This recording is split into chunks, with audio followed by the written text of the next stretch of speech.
Welcome, welcome, everybody. We are back with another episode of the Top Shelf. I believe this is episode 18, and we are playing Down We Go with a whole bunch of designers and our very own Dead Magic Juice, who's coming back onto the Top Shelf for another interesting run of things. Last time we saw him, we were planet cracking Strahd's domain, so that was fun. Laid it in glass. Right. So this will be good. We are playing Down We Go by +1 XP. We can see up at the far right corner there. I'm very excited to have you and Keegan and Aaron and Magic on the stream. This will be interesting because we're actually having these guys are going to be back for another episode in 2 weeks. The same cast and crew, but we're going to play 2 different systems, same characters. So we're gonna convert these characters immediately following into an entirely different system, which will be fun. But let's go ahead and get started with introductions before we get into the game itself. We'll just go clockwise and run our way around. Since we got a whole bunch of designers, there's no real need for pomp and circumstance here. We'll start with +1, Aaron, Magic, and then end with Keegan up at the top, who is now an official player with TPK. So that's always fun.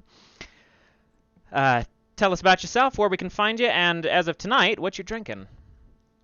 So my name is Tony Vicenda. I'm Chief Alchemist at +1 EXP. We're a brand that multi-classes in tabletop game design, beard, and skincare alchemy in the Bardic College of Content Creation. We help try to connect players to amazing designers, and we love the work that TPK does, and we do similar stuff over on our own channel, but we also make games. So I'm actually the head developer for Down We Go. You can find everything we do at +1 EXP on social media. And if you follow us there on Twitter, it links out to most of our other stuff. Is that it? Did I do all the things? You did all the things, yeah. Oh, drink. What you drinking? I am drinking. I was gonna mix it up and do something a little bit different. But Aaron reminded me how much I love a Leinenkugel Summer Shandy. So I'm drinking a Leinenkugel Summer Shandy mixed with Deep Eddy Lemon Vodka, which means it's a very light, refreshing, low alcohol beer that I've then put lemon flavored vodka into to offset 2 of those things. It's delicious too. Awesome. Oh, goodness. Aaron, you are up, my friend. Hey, I'm Aaron King. I'm a professional dishwasher and freelance writer and role-playing game designer. You can find me on Twitter at AaronMFKing. I just released a game called Patrick World that we'll be playing in 2 weeks. Physical copies are in. They'll be mailing out soon, so follow me on Twitter if you are interested in that. I'm drinking lead. Lead. It's appropriate. We won't survive long tonight. Right. Magic. What's up, everybody? I'm That Magic Juice. I'm a GM and player with TPK Roleplay. You can find me on Twitch, Twitter, Instagram, all of those things with at That Magic Juice. And I am drinking. We were just talking a little bit earlier about where we're all from, so I picked up a little delicacy from the state I'm in, Wisconsin, New Glarus Brewing Company's Moon Man.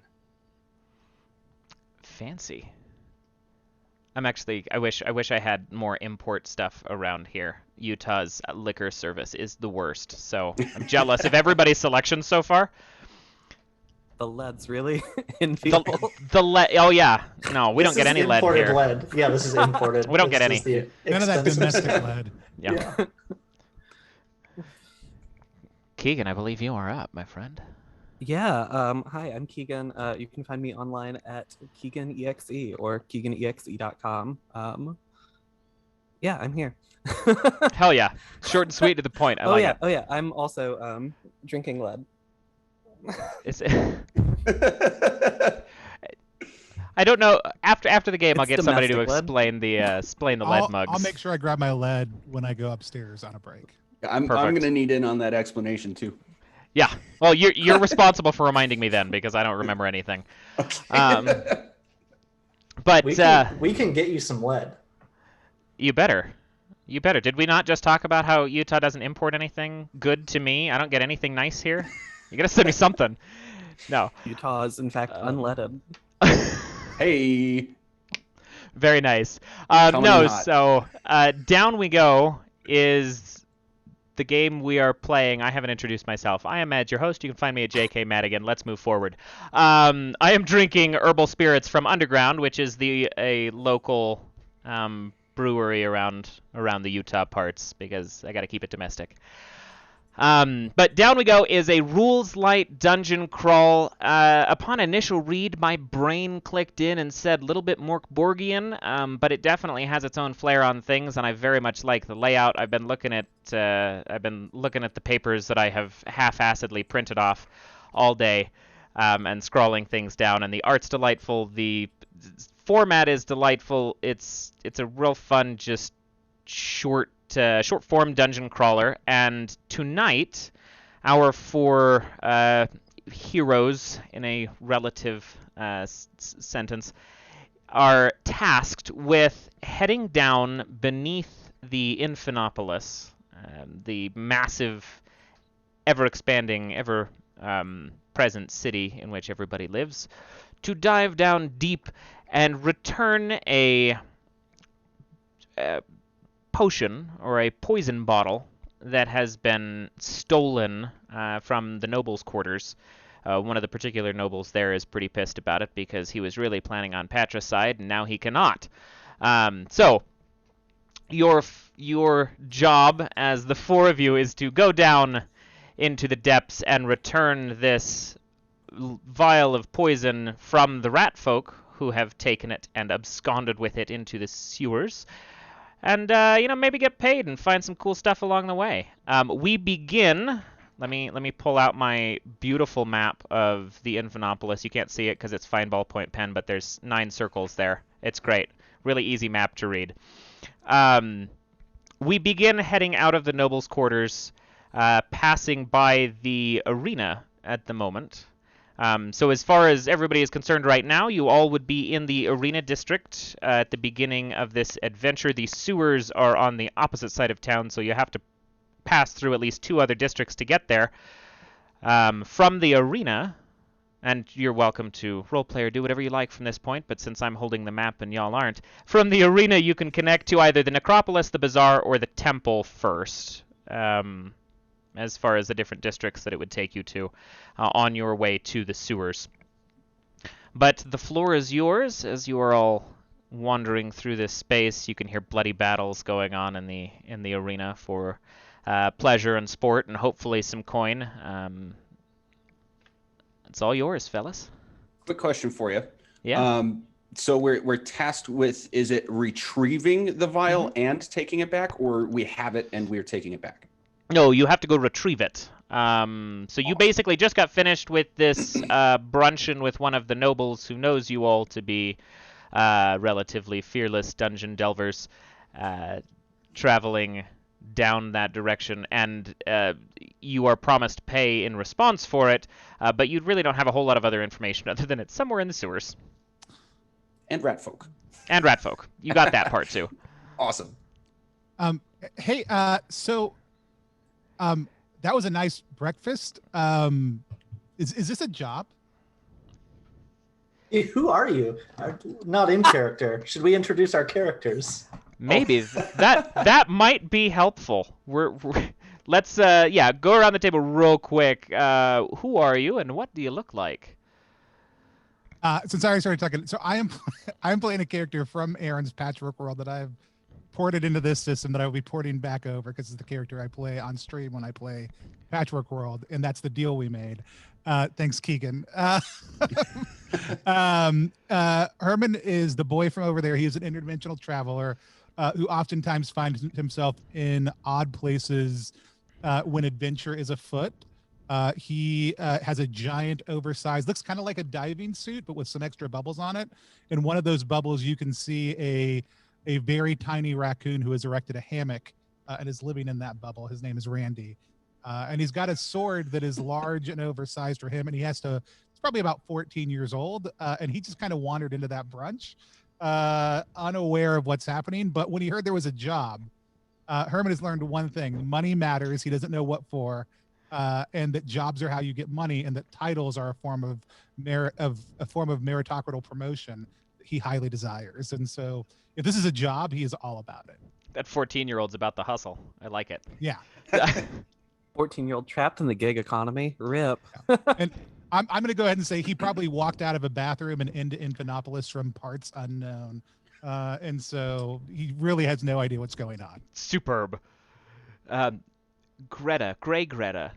What are we? Yeah, I am playing Gray Greta, who is mostly focused on the mystical path, which is Down We Go's kind of version of sorcerer or wizard. And Gray Greta is an answer to a question that I, Aaron, have had since about 2001, which is, what if Lord of the Rings, Fellowship of the Ring, was not a coward and they cast multiple award-winning actress Kathy Bates as Gandalf?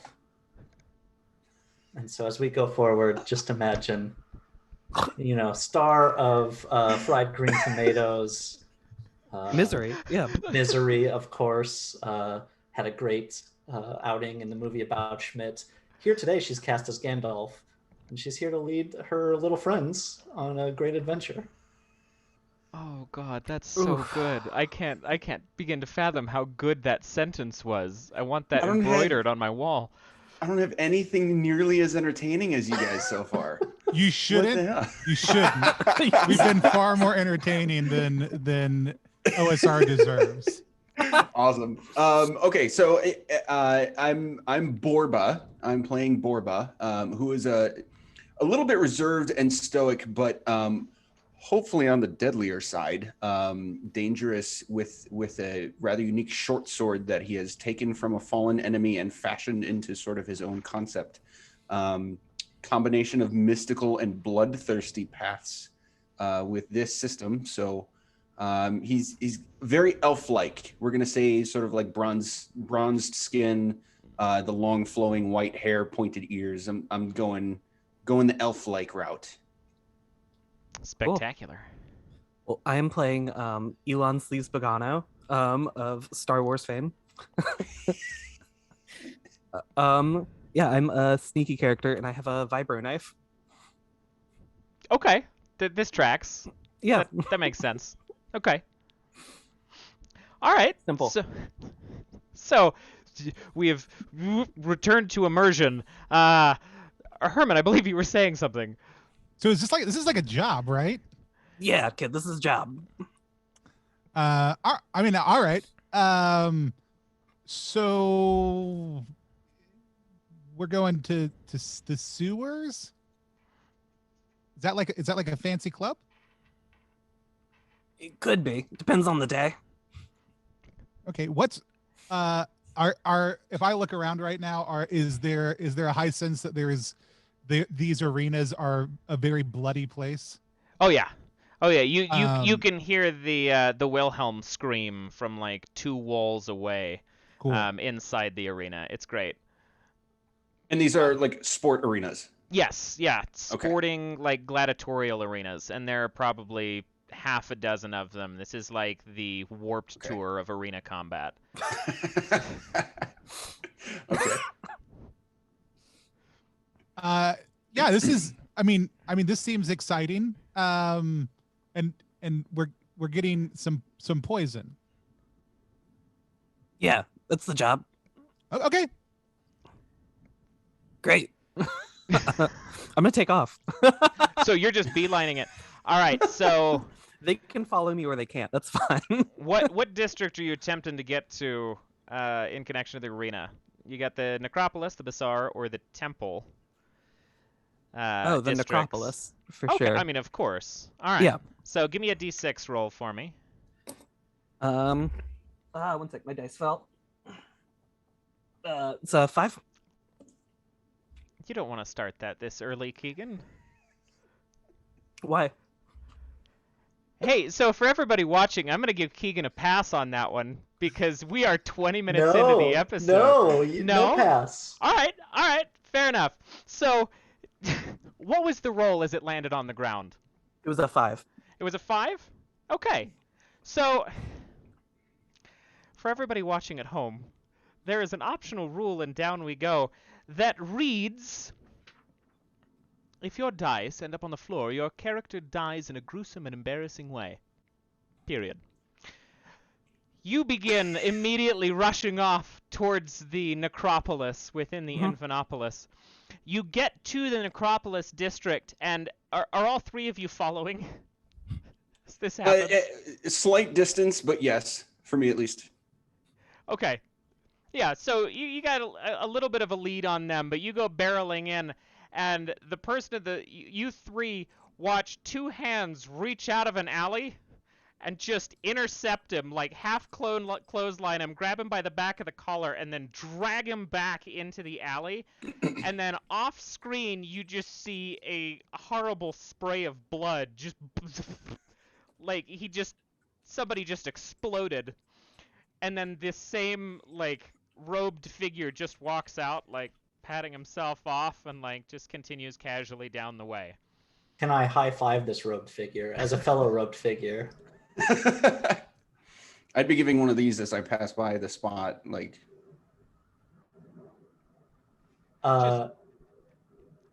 Just a terrible red mist. There's not even any viscera. It looks like somebody just dropped a paint bomb. It's just... I don't think we should go down that alley. Well, honey, listen. I was friends with Elon because I needed a vibro knife, and I'm not letting his foolishness deprive us of that valuable tool. Just a giant red mist with just vibro knife on the ground in the middle of it. It's sitting perfectly straight up, just stuck into the sand. It is. I need to add, it is surrounded by death sticks. The vibro knife is? Yeah. So, are we talking like the vibro knife is the center of a clock, and then at a radius there's just death sticks in the ground, or like it's just like the that works. Hilt is okay, all right. This is a good time. So you all look across the way, Greta, knowing full well that they're going to need that vibro knife for something, and you see death sticks sticking out in a concentric circle around the vibro knife, perfectly planted in the center of this terrifying blood puddle and nothing else. For whatever reason, I say only the worst hobbits smoke death sticks, and I start grinding them under my shoe. Ooh. Okay.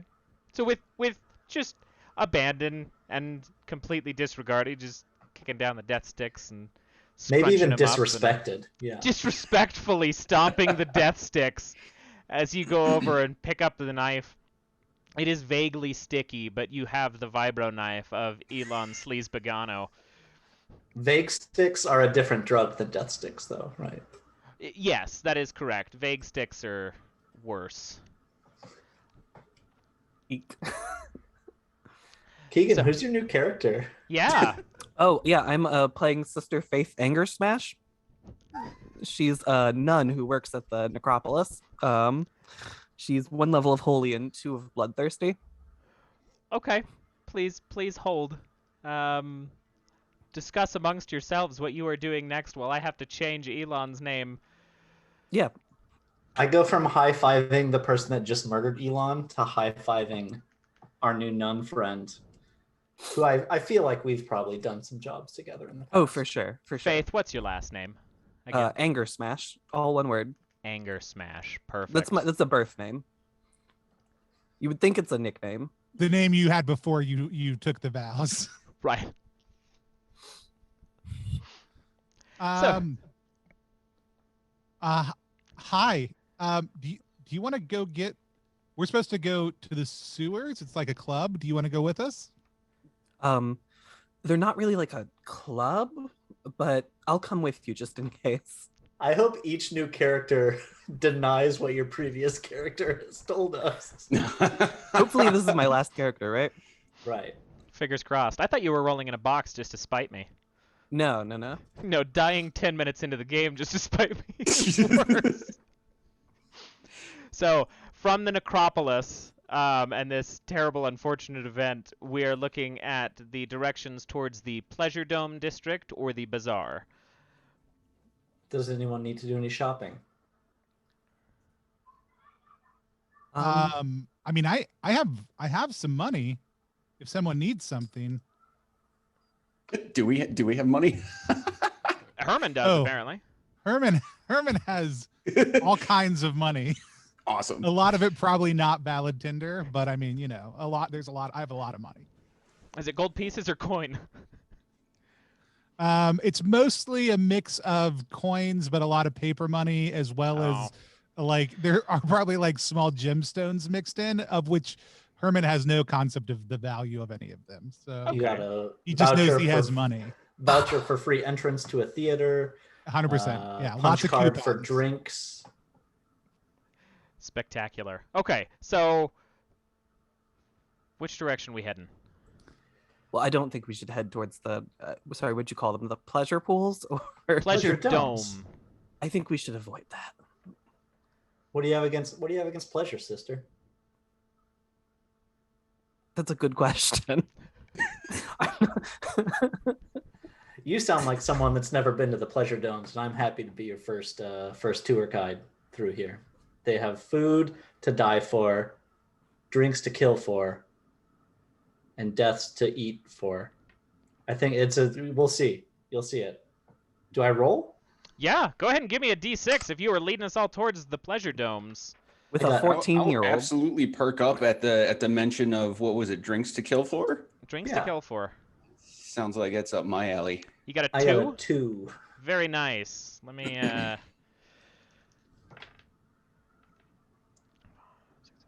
Okay. So that would take you lucky sons of bitches. So you go meandering towards the pleasure domes, getting a little lost in the excitement of actually getting there. And what you stumble through is the slums district, passing through the shanties of just all kinds of aftermath of corporate problems and the lower class ending up in poverty in this particular district before you get to the entrance to the sewers. Because the random district that I just rolled got you right where you needed to be.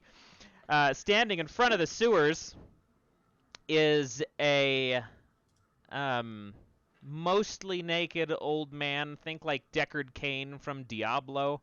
But he's got one of those like cardboard front and back signs on him. Just Sandwich made out of, board. yeah, the sandwich Yeah. board made out of like just 2 panels of rotting wood. And it's just got a big terrible X through it, and he's shouting at the 4 of you as you start to approach. He's like, "No! Turn around! Go away!" Seems like we should go turn around and go away. No, actually, I have an idea for this. And I look at him and I say, "Turn around! Go away!" And I'm going to use my one use of intimidate that I got from one investment in Bloodthirsty to scare off one non-monster. Okay.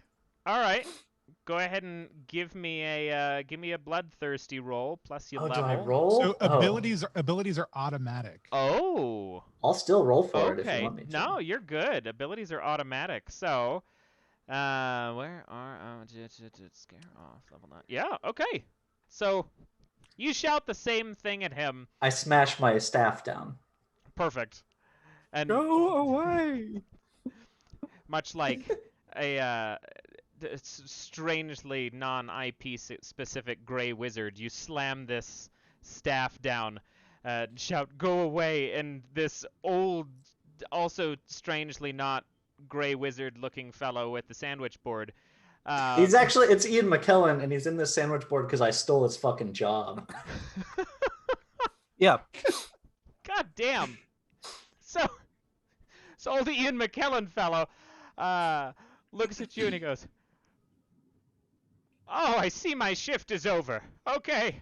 And he takes the sandwich board off. He is not wearing anything now. Sets it down very casually and just strolls off back towards the slums. I guess we continue then. So is his job available now? Yeah. If you put this sandwich board on, you get his job. I put on the sandwich board. It's kind of like the Santa Claus. If you're wearing the suit, it's your job. It's true. Yeah, I pick up the sandwich board. It just has a giant X in the middle of it. Yeah, so the front side has an axe. You hadn't seen the back side up until now, but as you look at the back, it has a giant check mark. Awesome. I'm going to put the check mark side on the front. Okay. That means we're good to enter. Thanks. Yeah.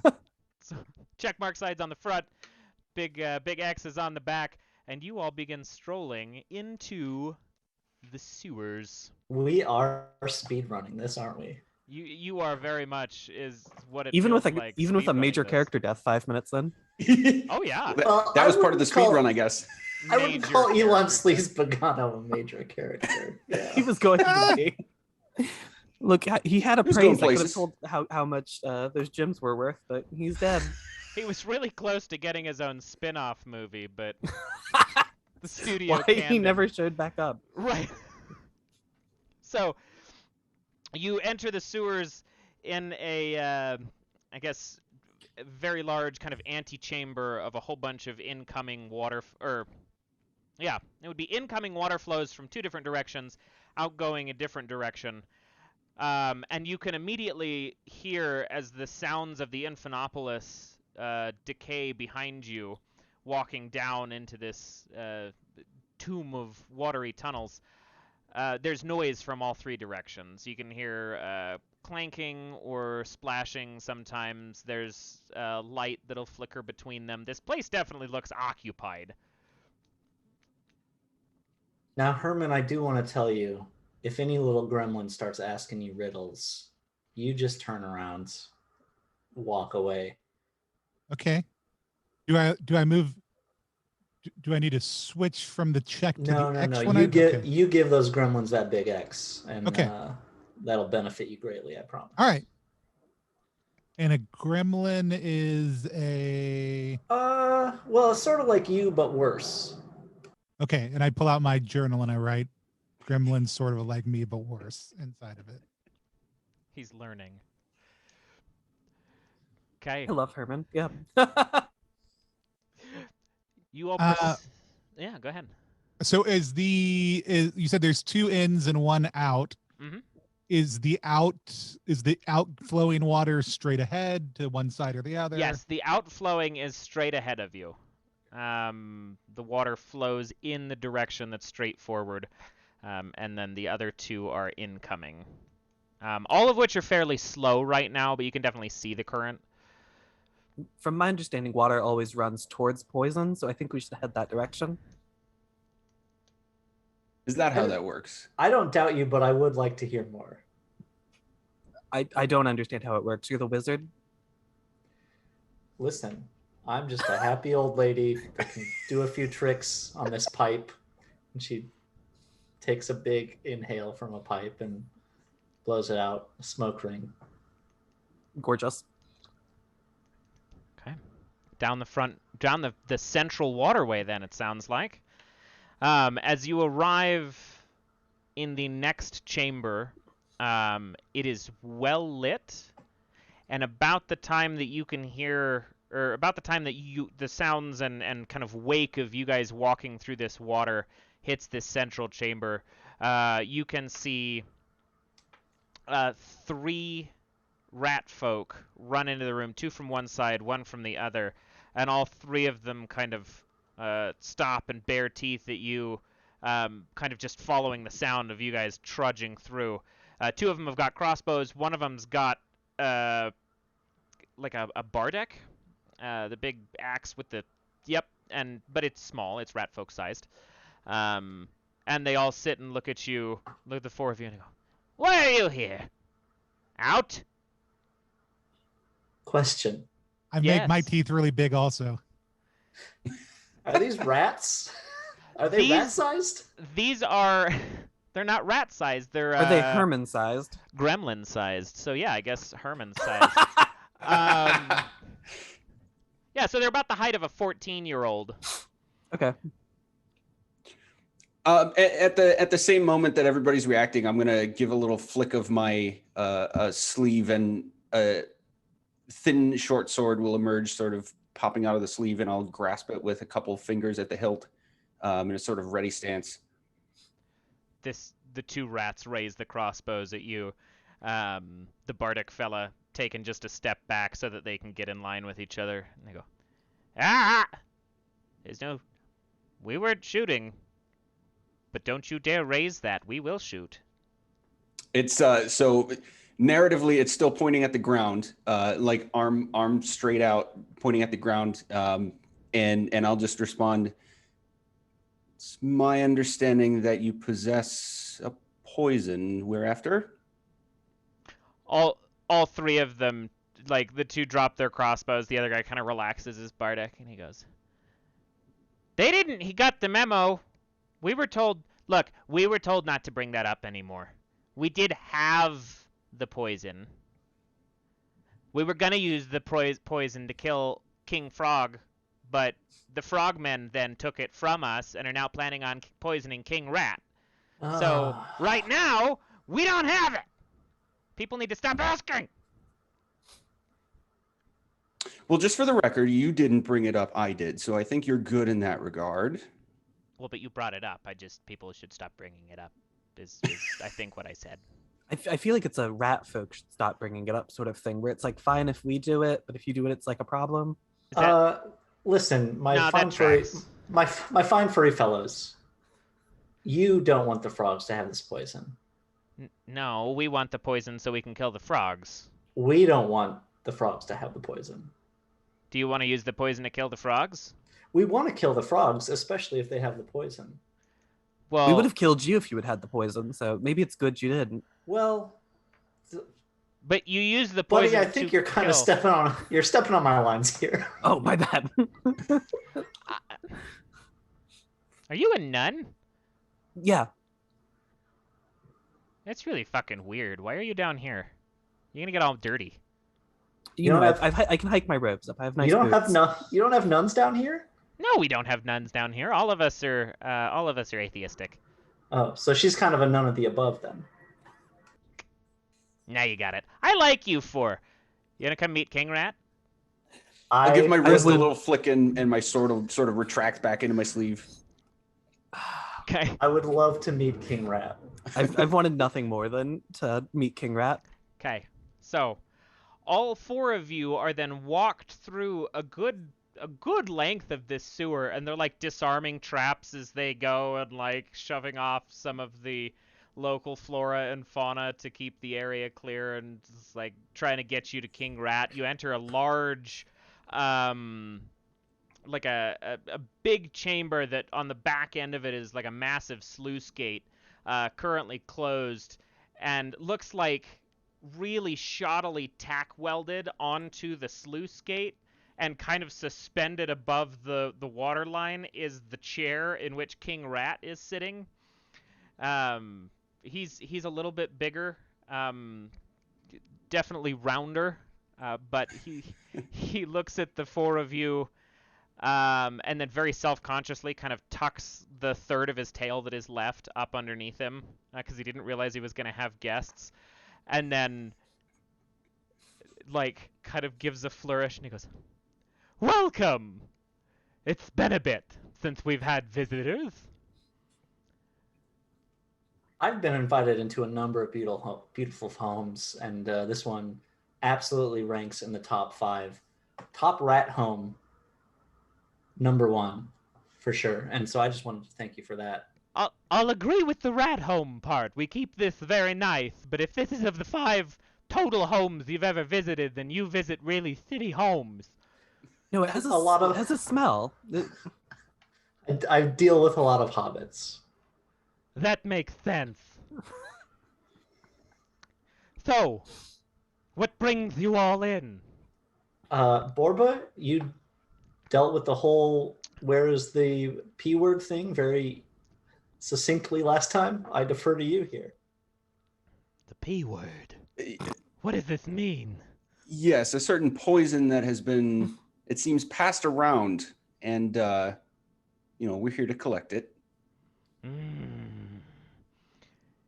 I understand that the top side didn't get the memo about not mentioning the P word around me, because it makes me very cranky that the frogmen took it. We were going to use it to poison the frogmen in that side of the sewers, but now we can't. You're going to bring it back to us then?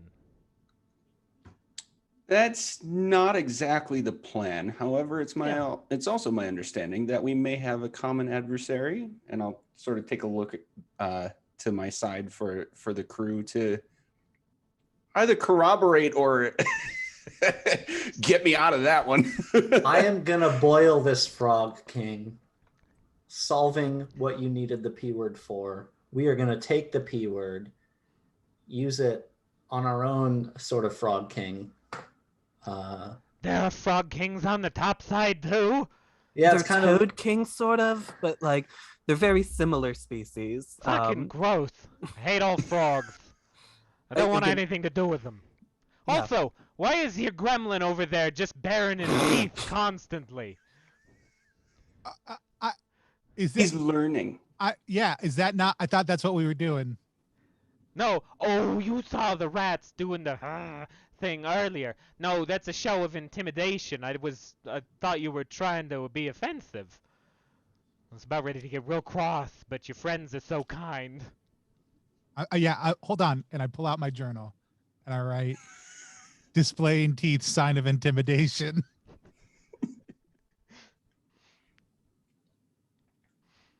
if you want to help us with some directions to this frog king, Yeah, no, of course. So the quickest way to get there is underneath this sluice gate.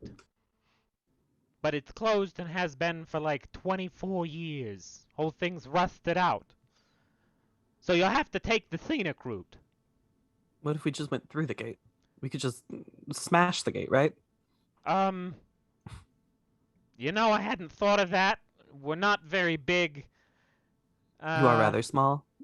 Yes, like that diminutive gremlin over there. That's a compliment, Herman. Okay, God damn it. I'm gonna go down inside my suit and be like, Randy, I don't know what's going on out here. By the way, the suit is way too large for my body. So, like, this is literally like I push the head up and it brings the backpack up to eye level. Randy, I don't know what's going on out there. Hey, buddy, they said you're kind of a gremlin, and that's a good thing. Listen, as far as Randy cares, that makes me the gremlinest of the gremlin. And you know, we got kind of a history together. All right. So as long as you're with me, here's some snacks, by the way. Oh, I was just gonna ask for that. I was kind of gonna say we got a history together, which involves you giving me some snacks. Hey, do you need anything? Now there's some sort of gate we have to get through, but I think Great, you I'm might gonna be take able- a nap. I'll talk to you later. Okay. Keep All an right. eye out for those snacks, though. I will. Well, here's some, and then I'll get some more. Yeah, I love what you've been doing with you. All right, I'll come back up. He just disappeared for a second. Yeah, it's a gremlin thing. I see. I haven't seen very many in my time, but I know what they look like. Yeah, you're learning now. Indeed. Alright, so, who's gonna be the first to break open this door? I don't know how to do it, and I'd rather you leave my chair in place. I don't like getting my feet wet. sister, I guess I could give that Oh. a go. Borba, yeah. So this gate, we said it was sort of like rusted shut. Yeah, so it's a rusted iron sluice gate, and they have, like I said, they tack welded his, like, scrap metal throne to the gate itself, right in the dead center of it. So if we were to, potentially precisely place breaking points, we could like swing it open, sort of thing. Not impossible. Okay. I hand Borba the vibro Viper blade? knife. What is it? Yeah. So what is this knife? I have no idea. It's a knife made of I don't know. What are viper blades made from in Star I believe that Wars? vibro blades they're made of strong metal, but I believe they actually just vibrate at like a subharmonic frequency, Yeah, which allows them to stand up to lightsabers in the Star Wars universe. Yeah, they Damn, also Herman coming at us with some cross universal knowledge here. Yeah. I mean, that's Herman's. That's that was Herman's in whole character. shtick. Yeah. they don't have the same kind of cutting power that a lightsaber does, but They do they're not. pretty goddamn No, close. not at all. They can cut Okay. through soft metals and things with some effort. Okay, so let's go ahead and try then. Do I need to use one of my abilities, or are we just sort of narrating that I'll try to take a hack at it? I would like, for this, Because I do have a cleave. Cleave is like, I think, like An extra extra attack attacks when when you you kill. kill someone. I would like a bloodthirsty roll for you, though. Oh, gotcha. Okay. A d20 plus your level. And that was bloodthirsty level, not total level. Bloodthirsty level, yeah. Yep. Okay, so that'll be a total of 13. 13? Okay. Yes. So, you begin hacking through this the hinge portion on one side of this sluice gate that raises it up, and you get a good way through it. And then the king, you hear a clank, and you hear the king go, "Stop! Stop! No, this isn't working for me anymore." And you see that the gate has, like, leaned forward a little too far now that some of its supports are gone, and he's, like, gripping the armchairs of his throne, leaning over the water, like, hair bristled, like, "Do not let me drop in the water, or they will all be executed. I'm not about this." I can just hold you if that's easier. Out of character question, Yes. or maybe in character question, you said it was like sort of welded to this gate, so we couldn't just take it off and hang it on a new. Right, yeah, they've edifice. fastened it Okay, to the gate okay. itself. He looks at you, Faith, and he goes, "You know, I didn't pay attention before. Are you a nun?" Yeah, you can tell because of my giant hammer. "Yeah, no, that was the first thing that gave it away. Yeah, I assume that you wash your hands then." regularly. Holy water, in fact. "Well, I'm not too keen on holy water, but It's I don't extra think clean. it'll- Yeah. Okay, no, I'll allow that. If you would like to hold the king, you may, but I desire to be swaddled." Of That- course. Wrap him in that wimple. Oh, wrap the king up. Okay. So you've swaddled the Rat King and are now holding him as Borba continues to cut through the gate. Without too long, you have to kind of turn your back to the water as this gate, not functional enough to be swung out, just kind of collapses forward and splashes down into the water. And Is as there an achievement if all four of us wrap a weird little mammal in our clothes? Because we're halfway there right now. We're halfway there.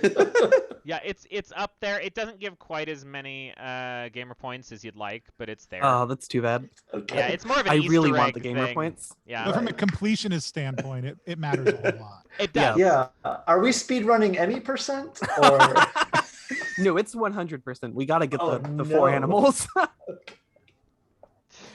2 out of 4. Alright. Let's go. So, you've ruined my throne, Well, but at you see, least I'm not wet. I'm your new throne now, so it should be fine. You can I'm just move from sorry. on top of my shoulder. Are you gonna stay down here forever then? No, the rats can just follow us. It'll be fine. Well, the rats aren't going upstairs if you got frog kings up there too. no, we are killing the Frog King up there. Yeah, That's think why how we much need- taller I am than a frog. Oh, this is true. The Have you height ever- advantage. Have I you am ever now heard the of tallest rat king that's ever lived. Woo! And he like scrambles out of the swaddle and climbs up onto your head. Okay, And he's got sure. like his claws just like resting at the front of your hairline, holding on.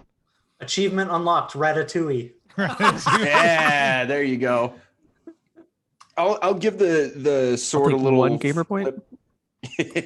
I'll give the sword a little flip and hand it back to was it Gray that had it? Yeah. Oh no, Uh, I don't need that. I don't even know how to use it. Well, it's a rather nifty weapon. I appreciate it. Yeah, rest in peace, Elon.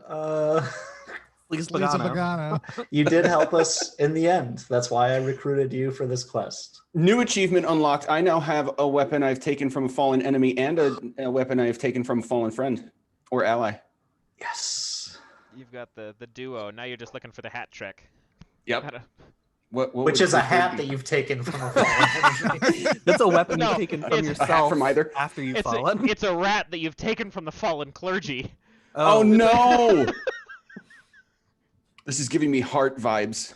Yeah. Oh yeah. Make us turn on each other.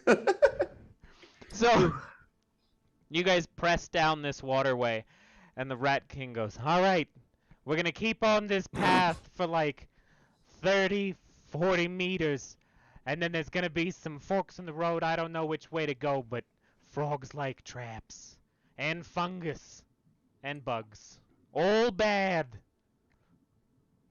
I'm sort of surprised your people don't eat bugs as well, but you know, What are we, fucking animals? It's disgusting. that's fair. I don't disagree. I'm just, you know. Anyway, let's keep going. Can we get you to roll a die off the table so that you play the Rat King now instead of this rude nun? I will actually respond. Are you not animals? Like, no offense, but He gets, so it's not even anger. He looks at you like he just genuinely did not get what you said. He's like, "No, I mean, wait, did you think we were?"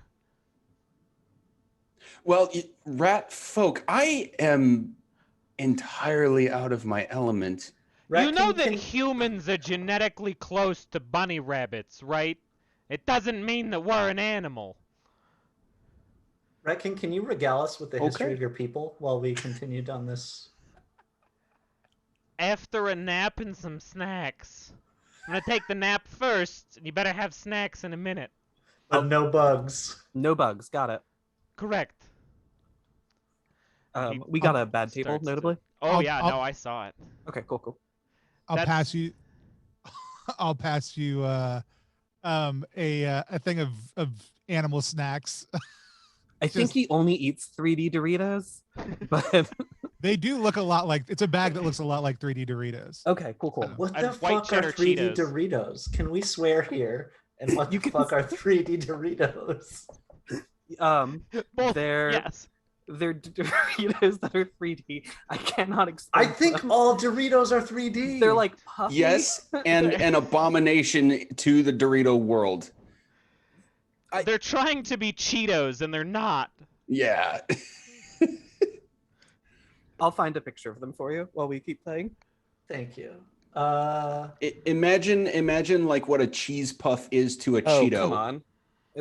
They're like Imagine they're, what they're a Doritos that are puffy, imagine Yeah. what a man is to a king, and what a king is to a god, and what a god is to a rat king. and what a What a- rat king is to a bag of 3D Doritos. I'd put money down on guessing that the Rat King believes they are one and the same. Hey, we gotta look for fungus, bugs, or traps. Can anyone here? Yeah. What do I need to roll to look around? Yes. Uh, Be careful, you son of a bitch. I'm on it. I So- will be careful. I have to protect my new child, the Rat King. yeah, you Should we are- split duties? Oh shit! If the nun dies, does the rat king also grossly die? Oh. We That couldn't kill depends the on Rat how King. bad it happens. Also, you guys are now racked up to 2 bad tables, and I get to do with those at my discretion. So, Okay. Have you ever seen the 1988 movie The Blob? Yeah. Cool.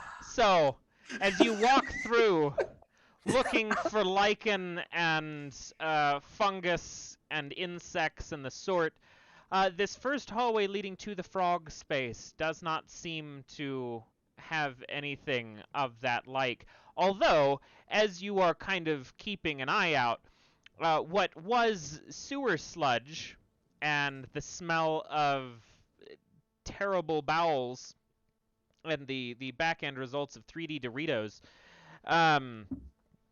you are now looking at the area has become, the tunnel has become viscous, and the smell in this space starts to become more directly sulfurous, and perhaps a little chlorinated.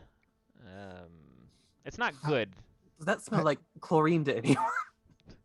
I twist on the bubble dome to my helmet. Oh, that's I smart. strike a match to light my pipe. Okay, cool. That's not good, and we're going to use one of those bad tables now because any amount of chlorine gas is highly flammable. Listen, Greta has never been to a pool. How would she know? There's also not chlorine gas in a pool, so There it is. wouldn't have mattered. There's eventually, right? It's in the water. I suppose, yeah. Fair enough. Oh Christ. Can I have everybody make a just a defense roll? So on combat, that would be your sneaky, right? Yeah, plus sneaky. Yeah, go ahead and roll plus sneaky. Oh, fuck me. Jesus Christ. Did you actually roll it off the table?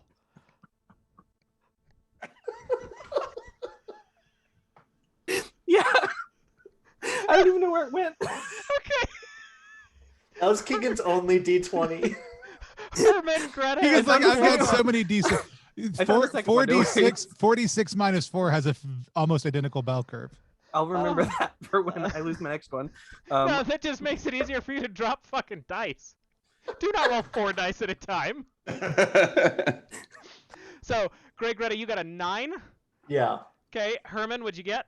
18. 18. That's appropriate for you being in a suit. Borba. 14. 14. Okay. Greta and Borba, as this space is enveloped in flame, you will each take... Oh god, there's not very many. We'll just make it 1. You will each take 1 hit. In the system, except for big hits, everything does a damage. Yeah, I mean, they are the eye of the explosion, so I was Right, thinking I feel of like- making it 2, but 1... I think what Probably. happens is Sister Faith Anger Smash tackles everybody out of the way. Just completely incinerated. Yeah. So you end up... I'll throw the Rat King, just in case.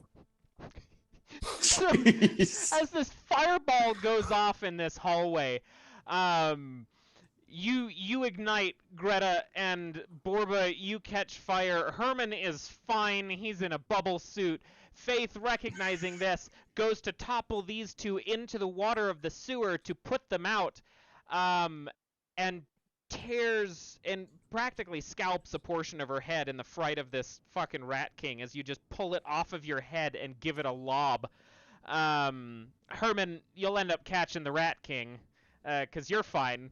And you both land in the water, but not before realizing that the front of Greta looks like the fucking Nazi from Indiana Jones as he touched the Ark of the Oh, okay. Covenant.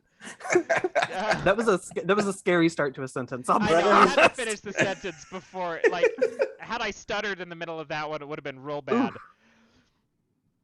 Poor I Faith do Anger just need to Smash. say that this is the worst fellowship I've ever been a part of right now.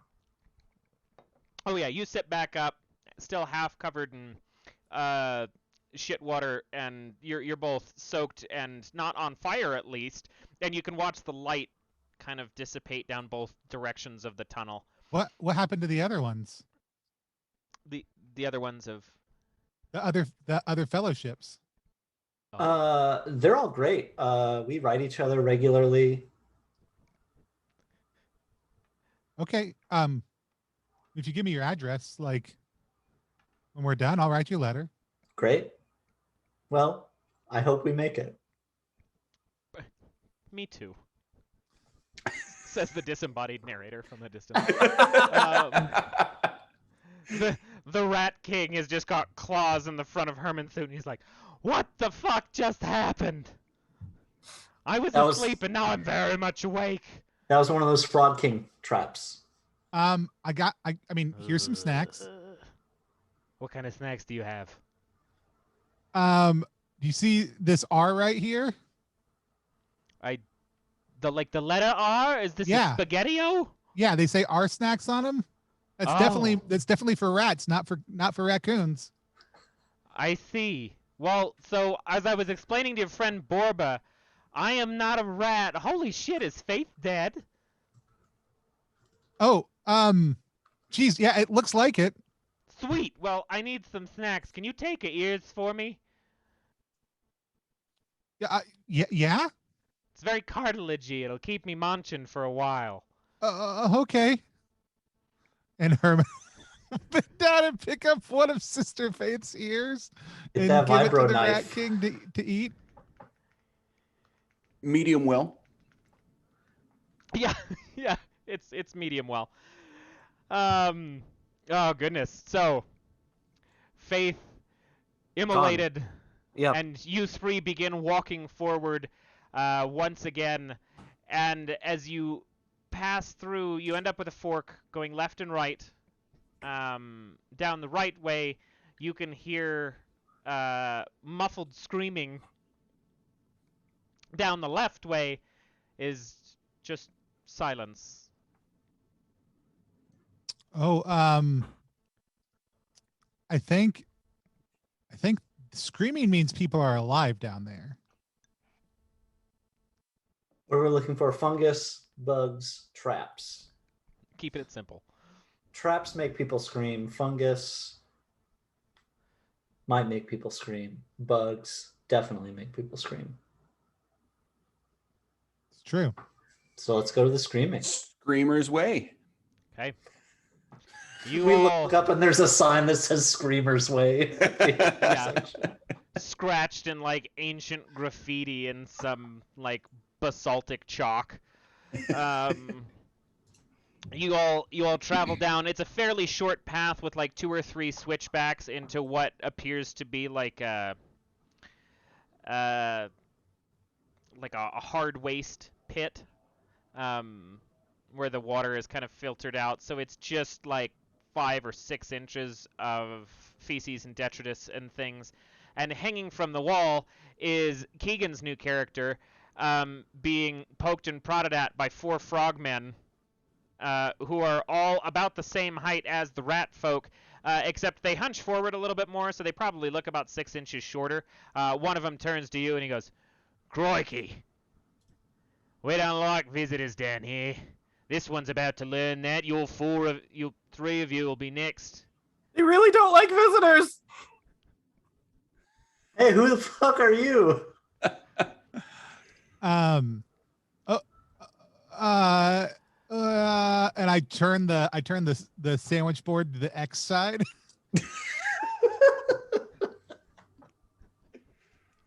Swords out again. Say like the exact same move as when we encountered the rat folk. Oi!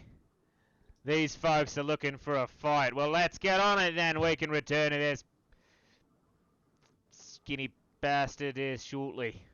And he turns. The 4 of them turn to the 3 of you, like spears dropped. One of the 4's just got 2 sickles, and he just goes like fucking Wolverine down, starts croaking at you. Let's get an initiative roll. Whoever would like to be the lucky D6 roller for me. Keegan, do you want to roll that? Not Keegan. No, not Keegan. Nah, make Keegan roll it. Let's see if she can kill, or if they can kill their character in proxy without having actually built them yet. Y'all, I just finished building it. This is the most stressful thing I've ever had to do. Don't do it. Let us do it. At least introduce the character first. It's fine. I rolled a 1. We're good. Okay. Okay, well that's fine. So that means that 1d6. Oh, that means the enemies are up first.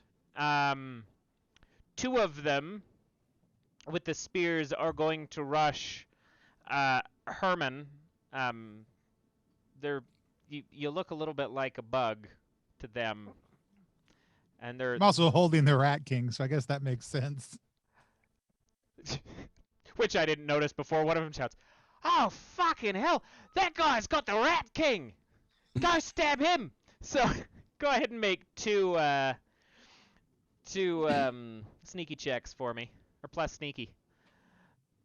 18 again. And a 6, but I'll probably go ahead and activate my armored ability to roll again. Okay. Which is going to be a 17 this time. Okay. So both of those are good. And then we get an attack against Greta. Go ahead and give me a sneaky. +0. I got a 13. Okay, you're good. And Borba, Oh, that's one good? against you. Oh, that's a 4. That's Okay. not good. Cool. So these guys are dodging and weaving out of the way of the spears and the sickles, and you're still a little. One of them just lunges straight for you, sticks you in the side, and you are. Ooh, actually, Yeah. I'm sorry to interrupt, but I would like to use one of my armored. Hell yes. Get after Hell it. Yes. Yeah. 4. Borba, more like Forba. You don't understand Dang. the power. Not understanding the power of the frogmen's thighs as they make a full jump towards you with this spear. Well, You there's go a to- statement. The frogman's thighs are just as powerful as one might imagine, actually. You go to take a parry with your sword, but you limp wrist it, and just like your sword gets knocked out of the way. You take a spear right to the sternum, slips between the ribs, and you immediately notice that whatever these things are coated in is not good, because you just feel ill. Those are not pleasant spears. Ooh. But you will take 1 hit from that. Okay. And then from there, we are on to y'all's turn. So I have a question. Yes. Because of when I tried to use a cleave earlier and there was a clarification. So is attacking just like a thing we do and roll for generically, and then the abilities are just guaranteed things that can happen under certain circumstances? Okay, gotcha. Does that change the deployment you would have assigned? No, it just helps me understand it better. Okay, just making sure. I thought some of these were intended to be like, this is an attack, and then some of them had extra effects. But I'm seeing now that some of them are just like guaranteed hits rather than attack of chance. Correct. Okay. Thank you. Frogmen, we seek a virulent poison, and we have brought you the king of your enemies, the rat folk.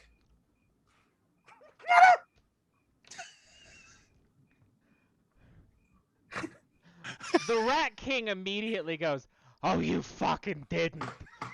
And the 4 frogmen, the one who's got the spear in Borba, like, it's a little bit turned, so there's an awkward, like, tug, and it just gets stuck on his ribs, and then he straightens it and shunk, and then looks over at you, and all 4 of the eyes are on you at this point, and they go, I mean, maybe we jumped the gun a little bit, but Look, is I that don't. what's going on I don't here? want to deal with this. I'd say so. Okay. Well, in that case, I apologize for giving you a stick there. I'm sure you'll be fine eventually. You look Classic like a sewer surly diplomacy. Yeah. sort. So, you're just gonna give us the Rat King then, and then If we get the poison. wait, but we were gonna use the poison to kill the Rat King. Why waste a poison when you have 4 spears? I mean, 3 spears and 2 sickles. How about this? You kill the Rat King, and go clean house on all of his little fuzzy buddies, and then we'll give you the poison. We'll meet you out front. How about that? I mean, just the Rat King is a deal for me. I'm trying to get out of these sewers Oh, very quick. I don't see what's bad about the sewers. Got a pleasant enough smell. It's nice and moist. If you like humidity, it's great down here. I use my sleep spell on the Rat King. Okay. He sleeps for 2 rounds. Okay. How long would I have to hold him underwater while he's asleep for him to die? Fucker. Wow. Pitter patter. Holy shit. Speed run. Speed run. So you take the Rat King. His sleeping swaddled babe. I say, good night, sweet prince. Just May push him flight's under the water. angels wing me to thy rest. And It makes this darker that there is actually no water in here, so what you were drowning him in is like Piss. Oh, sluice solid of shit. feces, yes. Yeah. Yeah. Yeah, semi-solid feces.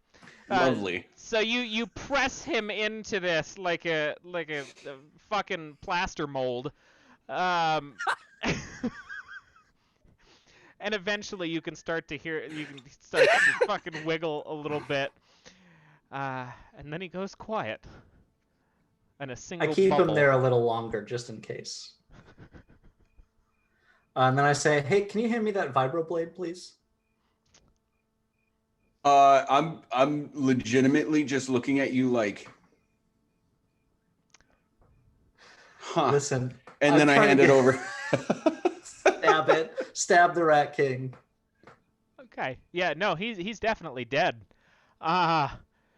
So one of the frogmen goes over and kind of unswaddles the top of him and checks and sees that there's only part of his tail there and a particular scar. And he goes, I had to be sure, but yeah, no, that's definitely the fucking Rat King. That was so easy. I'm actually kind of bummed about it. Really anticlimactic, if you ask me. But, I mean, a deal's a deal. I'll tell you what. How about this? You leave the sluice gate open on the way out, and then we'll just go storm their castle and burn it all down. I'm sure that our chlorine will get in there, and then we can Actually, just toss a match. there's 4 of you. Do you want us to kind of sneak you in, Trojan horse style, in our clothes? That sounds like a good plan. You're big enough. He's got a huge fucking suit, that gremlin. I could just hide in there with him. Yeah. Sit on I could sit on his shoulders and be the head part. This is a good plan. I like this. Does that mean we have to untie that guy, though? We're going to skin him. Please. I mean, if I look to the rest of the group. I guess I don't know them, but also if there's 4 of you and you want us all to sneak in, if you all want to sneak in someone's clothes, then you need 4 people. I didn't realize that you changed your name, Keegan. Well, who is this new character? Oh, so it's just a dude, just solid blue, no hair. Which is You're a Blue Man group? Blue man group. You know Awesome. what the best part is? My character has a contract with the Blue Men. And I took contacts in Down We Go to represent that. Oh, spectacular. We accidentally came full circle. It worked. Good job, team. Oh, this is so good. Okay, all right. So, you unshackle this blue man from the wall, and he falls. And all of them go, yeah, he didn't come. I don't know how we're going to... I'll just hold on to your shoulders. I'll be like a frog backpack. And the one with the sickles, like, sheathes the sickles and climbs onto your back, and then just, like, holds onto his toes. So his, like, backpack straps. The other 3 climb onto you. The one for Herman's like, how do I open this thing? I don't know how to get in. Why don't you just ride on the back of the bubble? Like, I was in a place once and they had like frogs that they would like stick on windows like this. Maybe if you did like that. Oh, yeah. Yeah, no, I see what you're saying. We haven't stuck to these walls in a while. They're all covered in oozes. They just dissolve shit. We don't like to climb. And he like sticks on the back of on the bubble. I'm gonna say that the one that stabbed me is going to attempt to climb onto me, and I'll just like promptly stiff arm and say, "No, you need to switch." Yeah, hey buddy, over here. Okay. He looks a little sad, actually. He was trying to make amends, but he walks over reluctantly. And I mean, I guess we on. also do have a nun's outfit. It was probably incinerated. Well, the first half of the front of it was, at least. Can we get that poison quick? Well, no, I thought the plan was to go back and have a big battle royale with the rat folk, and then we would take you to get the poison. I did hear you tell them you were going to get the poison first and then battle royale second. That was, I'm going to write it down in my notes right now because that is what you said. And I take out my journal and I write it down. And I It show just him. seems a show waste it to to go him. all the way there and come fuck. all the way back. Yeah, this is going to take up a lot of my time. Okay, well, he's already written it down. I suppose I can't argue it either way now. Okay, follow us. And the 4 of them kind of point through your clothing or like off of your head and stuff, like down a couple different tunnels, and you end up at the Frog King, which is less of a frog and more of like a massive bloated Pac-Man toad. Real fast, while we're walking, I'll come over to Borba and be like, I'm sorry they stabbed you, and I'm just gonna go ahead and use heal in case I die. Okay. So you'll get 3 health back. Awesome. Thank you. The excess recovery of that too, we'll say you're probably okay on the poisoning. Okay. But that would have been 1 excess if that means anything. Perfect. Do you want to be poisoned? This works. Yeah, no, I can always I can get that back. Okay, so you all travel to the Frog King, and he looks at you and he goes, "Welcome! It has been a while since I've brought anybody in here. Would you like to listen to me whistle? No, not at all. Yes. I am a fantastic whistler." Yes. Yes. They're gonna just keep torturing me, aren't they? Well, now Actually, You have made me nervous. Why are you in here? can I just say this is one of the 6 most beautiful domiciles that I've ever been in. Top frog domicile, better than any rat domicile, and I have been in a rat domicile. Let me tell you something. We have taken over all of the rat domiciles, and we turned them into this. And I know it is glorious. And now we are going to do the rest with the other ones. I could hear the chatter from a little ways ago from the other frogs saying that you killed the Rat King. He's dead now, isn't he? Yes. Good. Oh, I like you for. You should stay here. I'll give you all the yeah. bugs you You can could eat. just come with us. No, I do not like to. It's wet here. I like the humidity.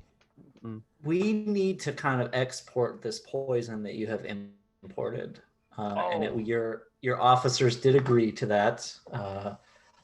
A gesture of good faith.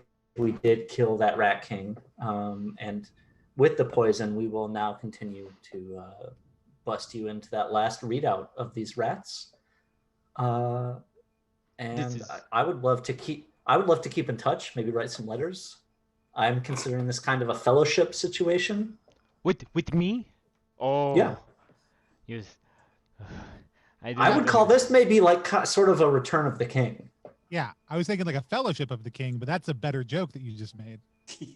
Well, I am not returning from anywhere because I live here. I have not gone anywhere to come back, so I was not a return.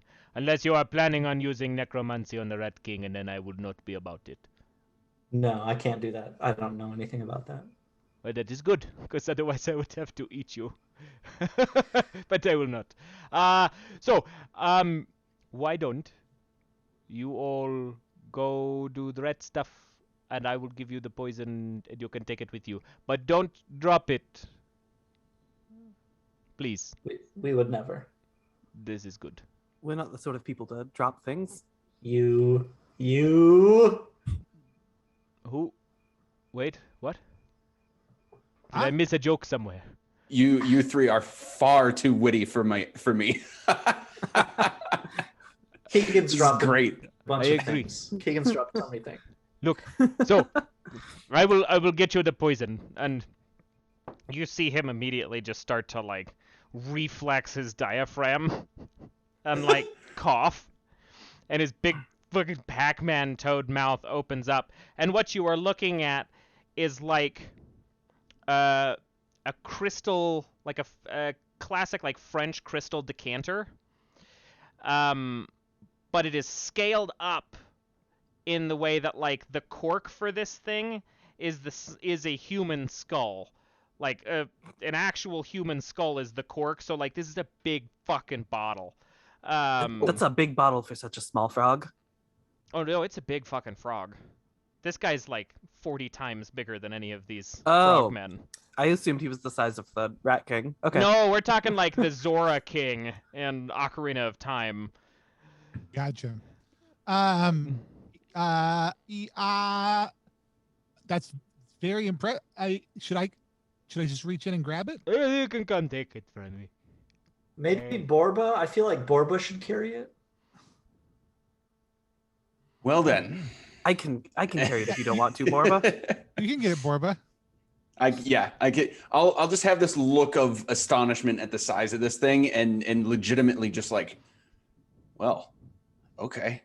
And I'll hold it to the best of my ability. The size description you've given it is that it's pretty fucking huge, huh? It's really big, and because it's French glass, like, this thing is heavy, and it's filled. So, as you pick it up, you notice two things that concern you. One, it is filled to the top with poison, and two, it is not a secured like rimmed cork. So the topper on it wiggles a little bit as you shift, and it's full of poison.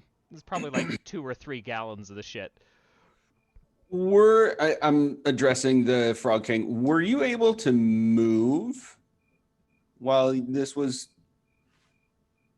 in there? Full disclosure, I have not been able to move since like 13 years ago. It was a good safe place. Can you tell us the full history of your people? Yeah, I was just gonna say, what was the last reason you moved, Your Majesty? Well, you see, it was a great tragedy. We started out in the necropolis, and we were just but small frogs, and then a big caravan drove past, and they had some terrible, terrible toxin in it, and the thing knocked over and spilled into the smallest sewer underneath the necropolis. And us as just small frogs living along, we grew up. The Rat King was our father for the beginning of this, and then God damn it! And then he went off and did his own terrible thing, and grew more Rat King children, I think, because we were not actually his children, and then he became resentful, and it was bad. So we formed our own government down here. But then I became gluttonous, and now I am ashamed to say that I cannot move. I am stuck here like this forever, and the Rat King would see that taken away from me because he can still use his legs. And No, so I actually, have he killed can't. him. He's dead. Well, not anymore. The Rat King can't see you anyway. That is correct, because he is dead now. You have done me a great service by killing my pseudo-father. So while the Frog King's continuing to lament a bit, I'll lean over to Gray and ask, honest question, was our arrangement to bring all of it back? I love this question. I'll legitimately pull out of like the inside of my robe coat pocket a small vial, an empty vial. If their plan is to get the noble to have to drink all 3 gallons of this to kill them, it seems like a terrible poison. I probably could just, excuse my French, pee in a jar, and that would be 3 gallons equally... of basically anything would kill him, I think. Right. We'll not get into it, but milk really does a number on me. Any case, I feel like we need to honor the spirit of this agreement, and we need to bring as much as we can. I cannot help but notice that the conversation that you have having has overlapped the end of my story. No, I'm still listening. I definitely care what the frogs have to say. They've been nothing but great to me. I see. Well, then I will continue on about the last 4 years of trials and tribulations and the famine of the insects that come down here. And the fact that the oozes have started to take over the tunnels and dissolve my brethren. Is there a secret to why the oozes have taken over? Is there a secret of the ooze? Is there a secret of the ooze? I do not know. Oozes are bad newses. And they have been down here for a couple of years. They do leave us alone. But sometimes we get spooked and we jump and then we hit the wall and then we turn into goo. Wait, do frogs turn into goo anytime they hit a wall? No, only when they become dissolved by the terrible toxic substance that is lacing the wall, which is the ooze. Well, you're not listening to me. Of course you were not. You were talking about something else. What if you get shredded? What like about if there was a giant shredder? Would it turn you into ooze? No, well, I don't know. Maybe. I am very scared of this now. Have we found out what would happen if you got poisoned? We need Would to you get become this... an ooze? Oh, see, that's the funny thing. We stole the poison from him because we did not want them to come confront us and discover that we were all immune to the poison. So I've just had it in my belly for a while now, waiting to do something with it. I did not know what I was going to do with it, so I'm glad it's out of there. I'm going to cross Poison the Frog King off my hand. Is there like an exit from the sewers here? I mean, there is a tunnel underneath me that goes I'm down and not then in back up. character. But, I'm looking around. I got this. I'm gonna use divination, and I'm gonna ask I can ask a deity, so I'm gonna ask the rat god if there's a exit to the sewer around Okay. here. So, as you ask the rat god if there is an exit to the sewer, the frog king begins to scream and then hyperventilate and then scream, and then the pouch on him just like inflates like an airbag as he's like frustrated, and you watch like thousands of small actual animal mice like just filter out of the water, and they form I've created a like, problem. they yes, you did. They form a little arrow, and they form this arrow, and then they just start walking as the arrow. Oh, cool. Yeah, We I'm can a just follow the rats out. Nice. Okay. This is fun. Bye, everyone.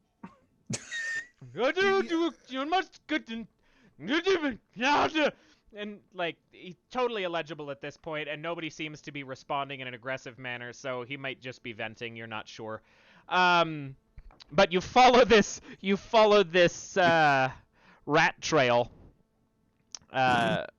A rat trail. Yeah. Yeah, you know, as you race these rats towards the exit, you watch in horror as they get to one particular tunnel you have not gone down before, and they swarm up and over. You can see a little bit of a lip, and you can hear the pink of like them hitting a tripwire, and then the whole tunnel just fucking explodes in that area.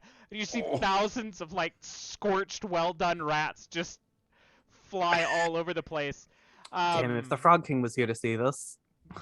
And we are actually going to take a brief intermission there to see what they all see when the smoke clears. We'll be back in about 5 to 10 minutes. Stick around. This has been a delightful time. Y'all are maniacs. We'll see you shortly on the top shelf. To the We're top back. shelf, everybody. Who said that? Wink. Whenever people overlap, you take a shot of lead. Everybody, go ahead. I don't have. Oh. Okay. Lead. I don't know what For that your is, bones. but I'm still intrigued. We still have to cover it at the end of the show. We will. Okay, so welcome back to the top shelf. We have returned from our intermission, still high off of the bizarre energy that has come out of the first portion of the session. We are playing Down We Go by +1 XP, of which we have Tony here representing. I understand you're only a part of the team, and we'll talk about that in a bit. But we've got, because I'm actually very intrigued how the whole beard combo, the beard stuff got in there too. So we're going to talk about that too. But anyway, our friends have been tasked with going down to get some poison. 2 of them have died at this point, the same player character, but we've got 2 deaths. We've got 4 people. They are now carrying a massive thing of poison down through the depths to get it back to, oh goodness, A noble. I can't. Yeah, a noble. I don't think who you needed named it. them, so I a don't noble. even think it Right. mattered, if we're being honest. Like at this point, it's Apparently not. Nope. It means nothing at this point. They're gonna show back up at the noble quarters and be like, somebody sent us to get poison, and 12 people are gonna What's show up, fuckers? We got poison. Raises their hand. We all need poison. 1 gallon each. You get poison. You get poison. You get poison. Good luck. Ugh. Which we have killed the Rat King. We have had a weird exposition conversation with the Frog King, and are now being led out of the sewers down a different route by a swarm of rats called up because Blue conjured the Rat King to answer a question. Rat God. The Rat God. God. Sorry, Okay. the Rat God. The Rat King's dead. The Rat God now has the Rat King in his rat heaven. But I mean, does he? Because they're not animals. Is there a rat hell? Is what this asks. there's I'm only actually rat just to get purgatory. right There's back no in this. There's no. I'm going to go ahead and use divination again, and then ask the rat god if there is a rat hell, because it did open up a question for me. The answer that you get is some like ethereal, unknowing eldritch response, somewhere in the kin to no, but It's a little bit more complicated than that, but you'll have to do some reading on your own time. That's too bad. Okay. Uh, I don't As- let anybody know The this. rat god just told you, like, fucking watch your ass. or you'll end up I'm in like, hey, hell." Rat God, while I have you here, is there a hell? And he's like, I mean, like, do some research. I'm not New rat phone, who this? Like, damn, I only had 3 spell slots. So you followed them down a little ways until your rat trail crossed a trip line and promptly exploded. As the dust clears and our story resumes, the tunnel that you are traveling down, from the impact and kind of reverberation of this expulsion of energy from the explosion, you notice that a lot of the lichen across the walls is beginning to glow, and it starts to light up, and even spots underneath the water begin to glow. And it's this very kind of surreal tunnel way that winds out as you could, I mean, continue to follow that direction or backtrack and find out why the way you came in, but that's up to you guys.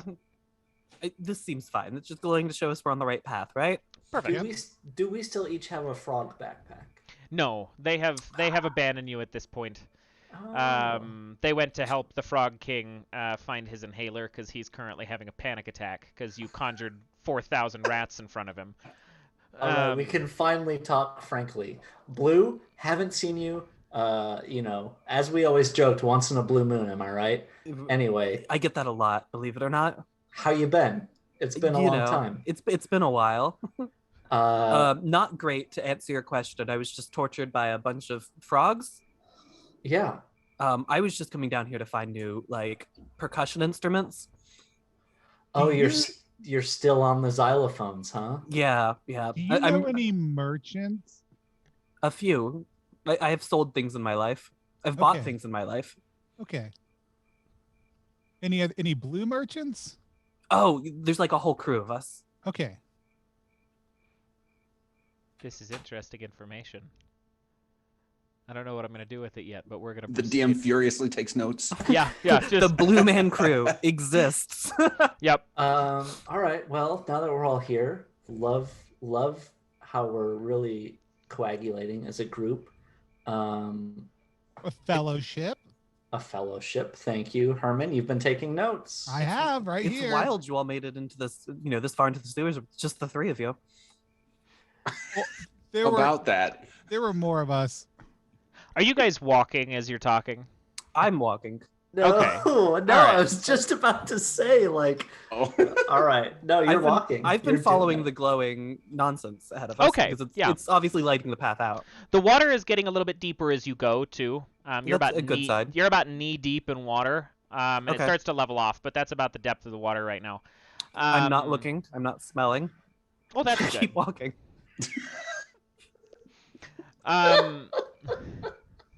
So, as you continue forward, what is all of your marching order? I'll go up front. Okay. I summoned the rats, in fact. So Okay. And then who's I next? feel like Probably be second. Okay, Borba. what? You're our sacred poison carrier. second, Yeah. like kind of in the middle. I don't want That to fall makes sense. behind. That's fair. All right. I feel like Greta is close to the end because she was gonna give like an inspiring speech, And we then just kept Blue was going. Like, right, yeah. Okay. Herman's right next to Greta, like in front of Greta, because I was actually trying to wait for the inspiring speech, but then everybody else just. You all might be a fellowship. I'm just here right now. Okay, so you begin walking, and as you step, Blue, you hear a terrible squelch beneath your foot, and bubbles erupt from the water, and Yep, just it does that from time to time. yeah, hundreds of thousands of just tiny bioluminescent spores just into the space. A And- good sign. Yeah, as you say that, and you and Borba fall fast and abruptly to sleep. And both of you go We're about down to get into the drowned. Is water. what's gonna happen? Both of you go down into the water, and more notably, this poison bottle begins to fall with Borba. Do I have any sort of like opportunity to react as I'm falling asleep to try and like sleuth it gently into the deep water that we're in? I'll say, give me a roll plus sneaky for me Okay. to see if you can at least land gently enough to keep it upright. 15. 15. All right, I'll allow it. So Nice. you collapse and you have enough brain power as you're nodding off to sleep to fall forward and extend your hands so that when you land, this potion, this big poison bottle, is resting beautifully on the back of a floating Blue who's face first into the water. So the potion bottle's fine, but Blue is now being weighed down by this poison. Oh, and I've got my bubble helmet on, so I'm just gonna wander into the middle of this stuff and take the potion. Okay. And like slide it off Blue gently into the water and like flip Blue over. Oh yeah, I guess we could kind of float it in the water and hold it, huh? Yeah. I could do that. Okay. Are you just floating it on Blue's sleeping body? I flip Blue over.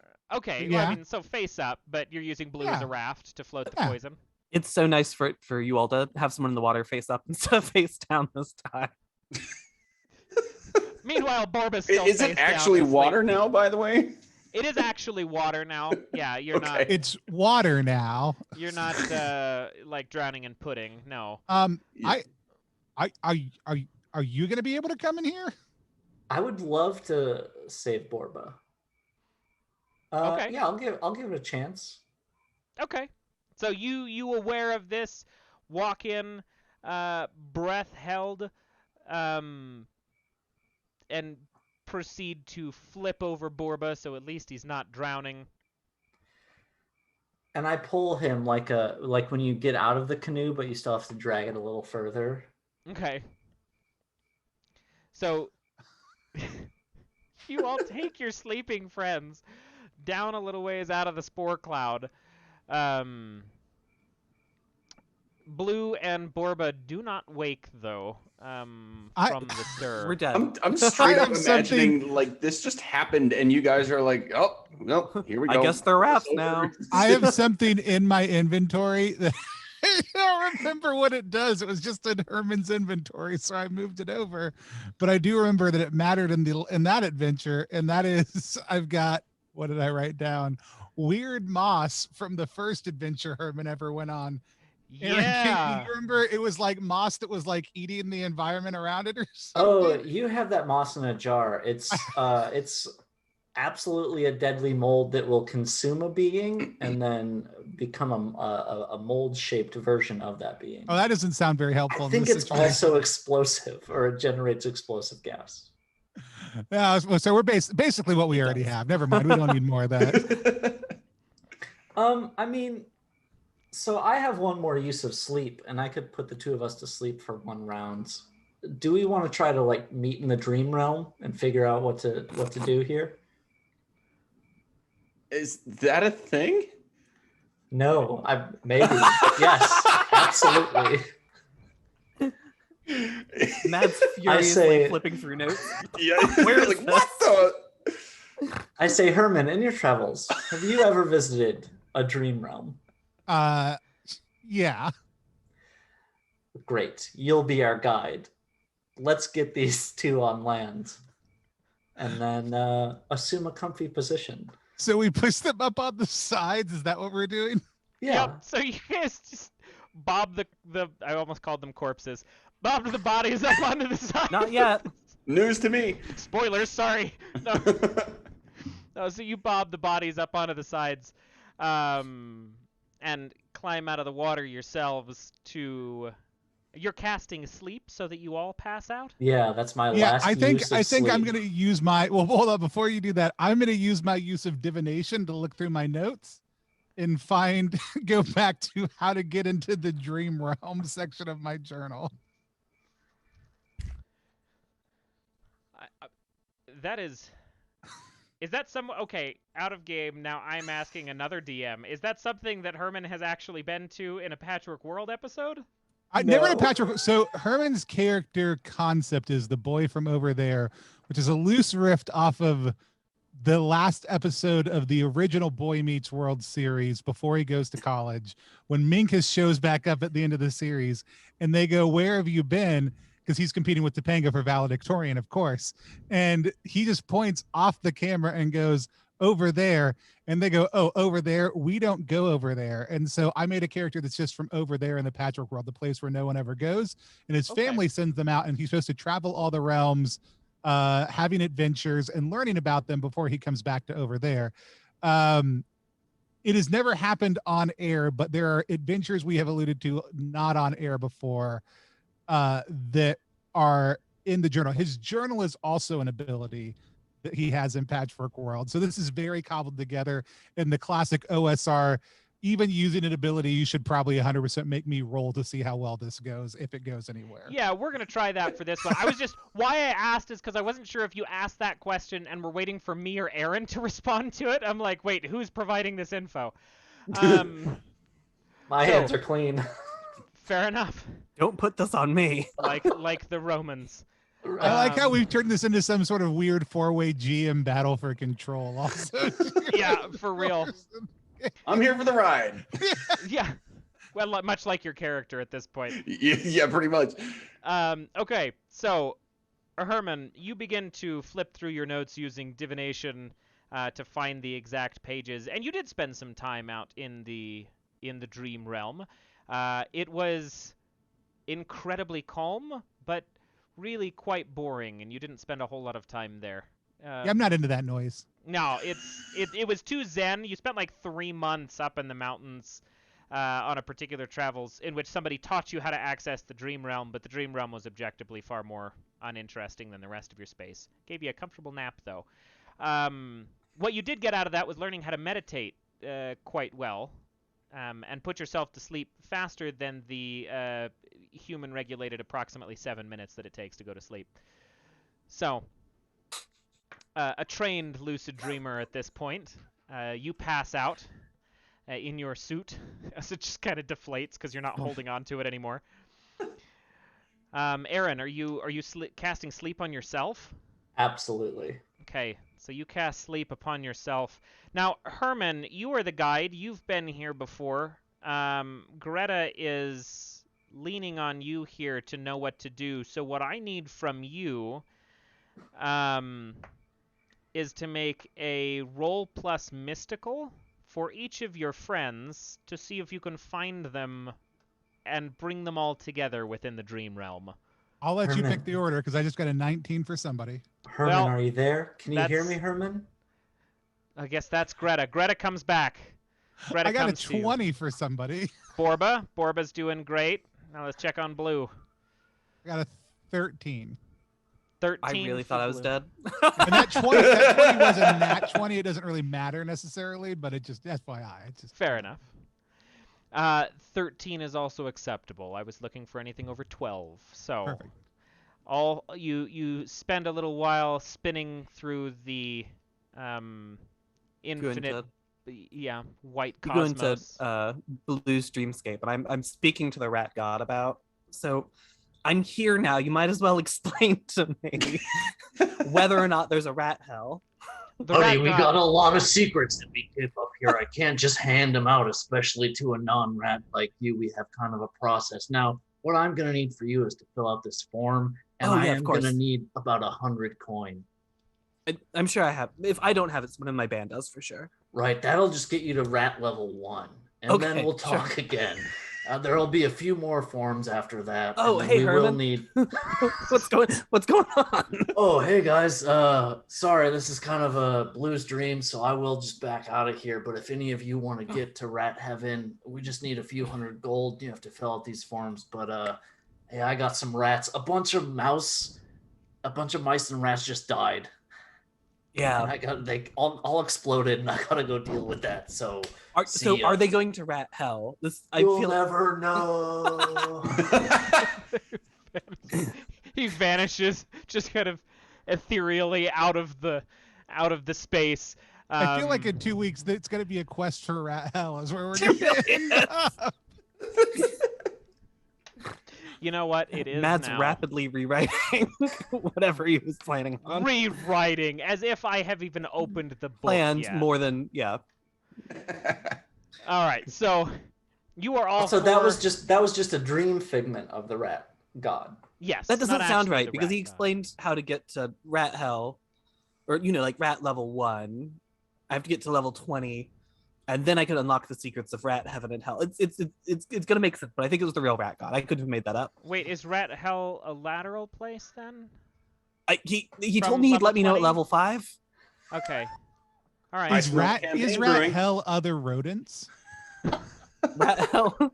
Yeah. Oh goodness. All right. So you all four are sitting around a beautiful French bruncheon table, in just peaceful, calm, windless atmosphere. This is like that breakfast we ate the other day. Wait, was that? When was that? Was earlier today. That Time was is so weird here. I didn't get breakfast, but the frogs didn't feed me. Oh, well, go. I mean, it's your dream. Go ahead and eat up. Oh, thanks. Are we still in our trains? Yes, you were all still dreaming around Oh, this brunch okay. table. Cool. I'll just Herman eat whatever's has in front gathered of you me. here. This feels right. Yeah, there's a very airy Eggs Benedict present at the table for everybody. Eggs Benedict is Keegan's next character of Blue Dice. It's Dr. Eggs Benedict. To you. Esquire. Yeah. Sure. Greta, you wanted to come here. What are we doing exactly? Oh, I thought you would know, honestly. I was kind of out of... No, I would have just woken everybody up and then we would have tried to get out. Oof, that's a great idea. I wish you would have told me that earlier. I In any mean, case... you seemed really adamant on coming to the dream realm, and I mean, like, it's not my favorite place, but it's not the worst place. It smells better than the sewer. There's brunch here. So I'm asleep. I'm very confused as to what's happening here. I'm just sitting there with my head hanging like, Y'all are infected with some kind of spore, and they're asleep, and so we decided we would come in here to talk to you because I guess maybe you wanted to stay asleep. I don't know, maybe just to like put our heads together and come up with a plan. The waiter. poison Wait, is I got this. to us. During this point, sorry. I can get us out of here. While you I'll guys let are you go, having this Mads. conversation, a waiter walks out, just kind of a faceless, polygonal, like... Blue eggs and ham, my favorite. Yeah, brings out a silver tray with a topper on it and just sets it in the center of the table and then walks away. Do not open that tray. That tray is full of lichen and mushroom, and you will go to sleep within sleep. Keegan, did you open the tray? Yeah, I wasn't even thinking about it. Okay, so you open the tray, and a stabbed and matted, furred ghost of the Rat King sits up and he goes, "Y'all decided to jump into the I'm gonna put dream the lid back world. down. Build down." Wait, Garcon, this was not my order. There's a rat in my soup. He shouts back, "The order was not for you." Okay, well, is my blue eggs and ham coming out? Yes, it is on its way. Okay, cool. I'm just gonna leave this here then. No, well, Sorry, as you were saying, Gray. Gray just lays on top of the tray that's holding the Rat King in place. So I think I can get us out of here. I don't know. Mads, you can tell me if this works. I have the ability cleanse. I can just banish an unholy effect. So I will say the final version of that writing, though it is not the writing on there, and I'm not metagaming this is how it is now written, is any lingering effect, because we realized unholy was Very specific. very specific and that the intent was actually stuff like this / poison / other things. you know, out of meta anyway, this would have made sense because of what you're all about to see next. So, I'll call that good. So, Greta is like manhandling this fucking silver platter to keep it closed as Blue casts cleanse within Yeah, there's just a Dream. blue light. Yep. Exits from me. A beautiful blue light and some EDM percussion in the background as you all are returned to consciousness, no worse for wear. Sick. That went way better than I expected. I was looking like, this feels like it might be useful. Let's go for it. as you all come back and your eyes kind of refocus, you watch the direction the hallway is traveling. You watch something glowing shamble around the corner, like something was just in the area while y'all were sleeping. That's probably not a problem. We should just keep going the direction we were going. Hey, that's what got us into sleepy times in the first place. What are the chances it happens twice, Gray? I'm gonna just start walking. I mean, 100%. I mean, if you travel without protection, these kind of things happen. You should get a suit, or at least cover your mouths. I don't know if breathing it in was the problem, or if just skin contact. I don't know. It can be a complicated thing. So I'm gonna take a deep breath, and then I'm gonna start walking forward. Okay, Blue once again taking point as you all trudge forward. The individual who had passed around the corner, you miss him as he turns the corner again, and you can hear, unless you're running to like sprint to catch up with him. No, he just seems like he knows the way out. I'll just follow him. This has done well for the past. Okay, yeah. So you just kind of follow, giving him enough of a lead that you can just see them turn corners. Yeah, if there's a trap, he'll trigger it, and we'll be fine. And then you turn I the explain corner. all of this loudly behind me as we walk. And you turn the corner as you see what looks like an irradiated or like glowing like mummy like pull a lever on the wall on the opposite side of what looks like an arch as a secondary sluice gate from somewhere else in these sewers drops down in between you four and it.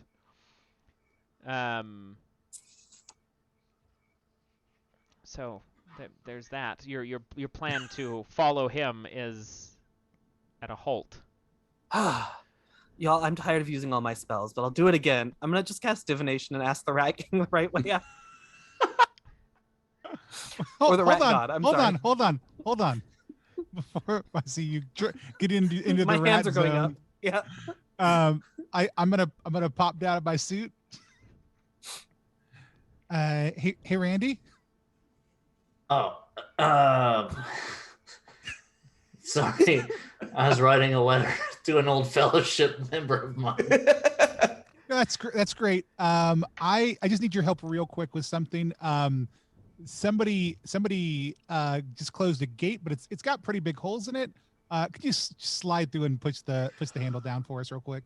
I'm kind of busy with this letter. I got I heard there's more snacks on the other side of the gate. These are my last snacks right here. Well, I'll take those. Thank you very much. And I got this letter to work on in this hammock. I spent a long time setting this up. It's very comfortable. It's true. Okay. Well, thanks for your help again. I guess I'll talk to you later. Yeah. Hey, you got to make some more small friends. I mean, I tried. I made a bunch of small. Well, I mean, I tried. So there's been a lot of bad things that have happened out here. You should stay down here for right now. If you're that's exactly what I'm saying. Thanks for understanding where I'm coming from. Yeah. I just dropped something. Hold on. Watch out for the rat ghost. Was it? I hope it was not a dice. No, it's just this pen. Oh damn! Okay, I was so worried. Gonna have to kill your NPC. All right, we'll talk to you later. All right. I thought maybe Randy could help. He can't. Okay, cool. I'll cast the spell then. I'm just gonna do the same rat god thing. Okay. So you call upon the rat god to give you more directions, and there's hesitation. Look, man. I didn't want to come here again, but here we are. This is the situation we find ourselves in. I just need like a couple thousand rats to show me the way out again. Maybe tell them not to step on a trap this time. I can't. That feels like it was sort of on you. I can't just loan you a couple thousand rats anytime you're looking for them. I mean, look, my spell says I can ask you to answer a question. I just asked how to get out of here.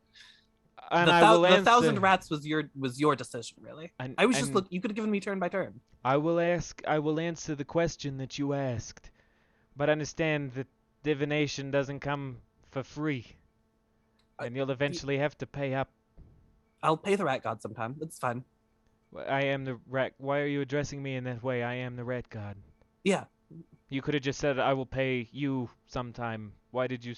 I thought you liked the whole, distance there. I'll I mean, I'll note that for next time. You could have said Your Majesty or something. Just referring to me in the third person while we're having a conversation feels very strange. Look, you know. Okay, well, look, I will get you out of here, but return to your friends and follow the signs. And your vision goes back to the way that it was.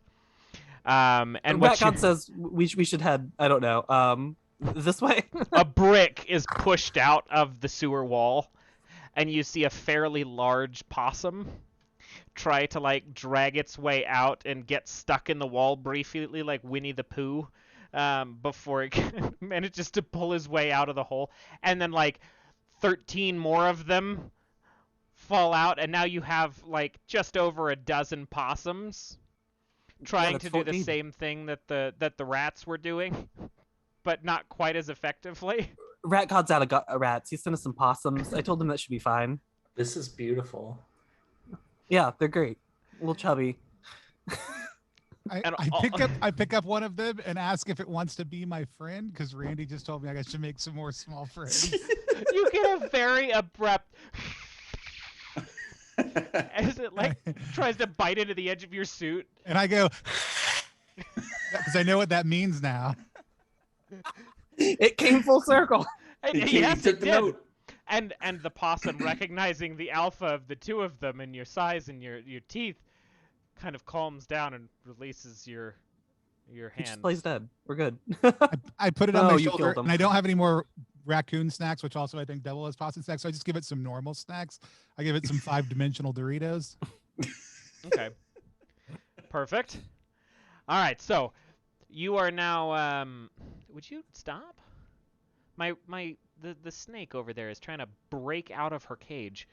I am the snake, I have Trying asked to break out of I my have cage. asked the snake god. which is the sewer. This is a weird kind of player character bleed here, but Yeah, I'm with it. she is angry. Let me out. No, so these possums, all 13 of them, run immediately and unhelpfully underneath the grating of this door. Okay, cool. They said we should go under the grate.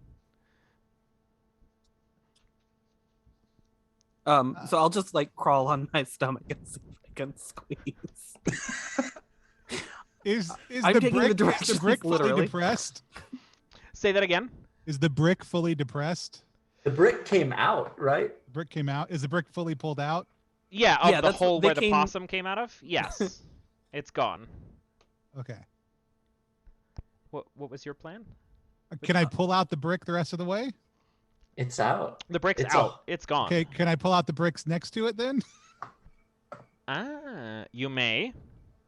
You Okay. may. Do you have any? I don't have an ability that's called pull bricks out. I just got to make a roll. You know what? Yeah, just give me a d20 roll. Let me see what you get.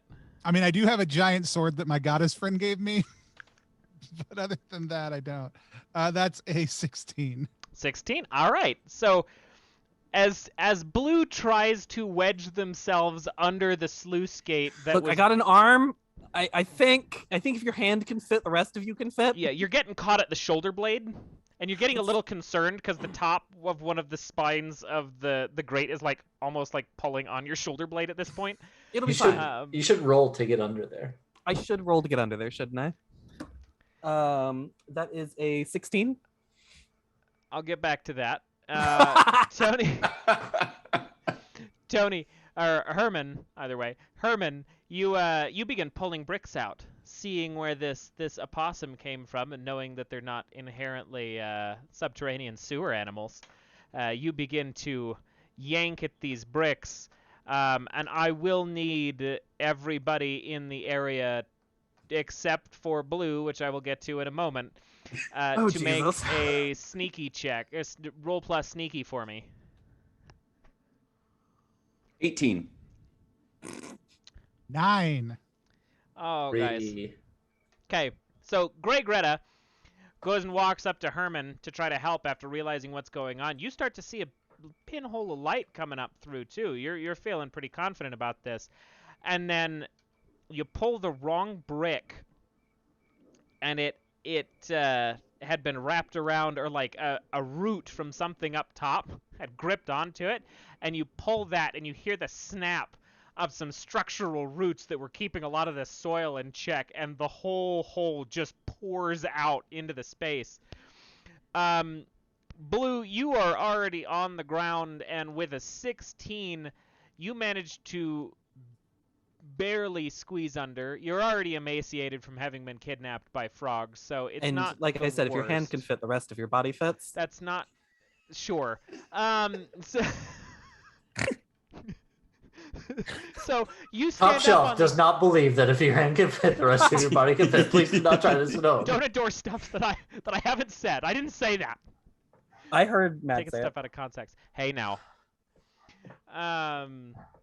So you Great stand up on the implications. opposite side of this sluice grate as the wall gives way to bright daylight, or I mean it's cloudy, but like relatively bright daylight. And Gray and Herman being completely smothered and covered by all of the detritus that just flew out of this hole. Borba, you're doing okay. You two both take a hit from that. I got 1 hit left.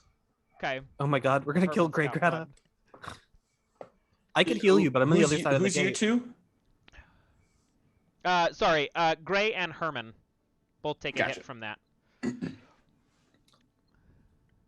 As you... Oops.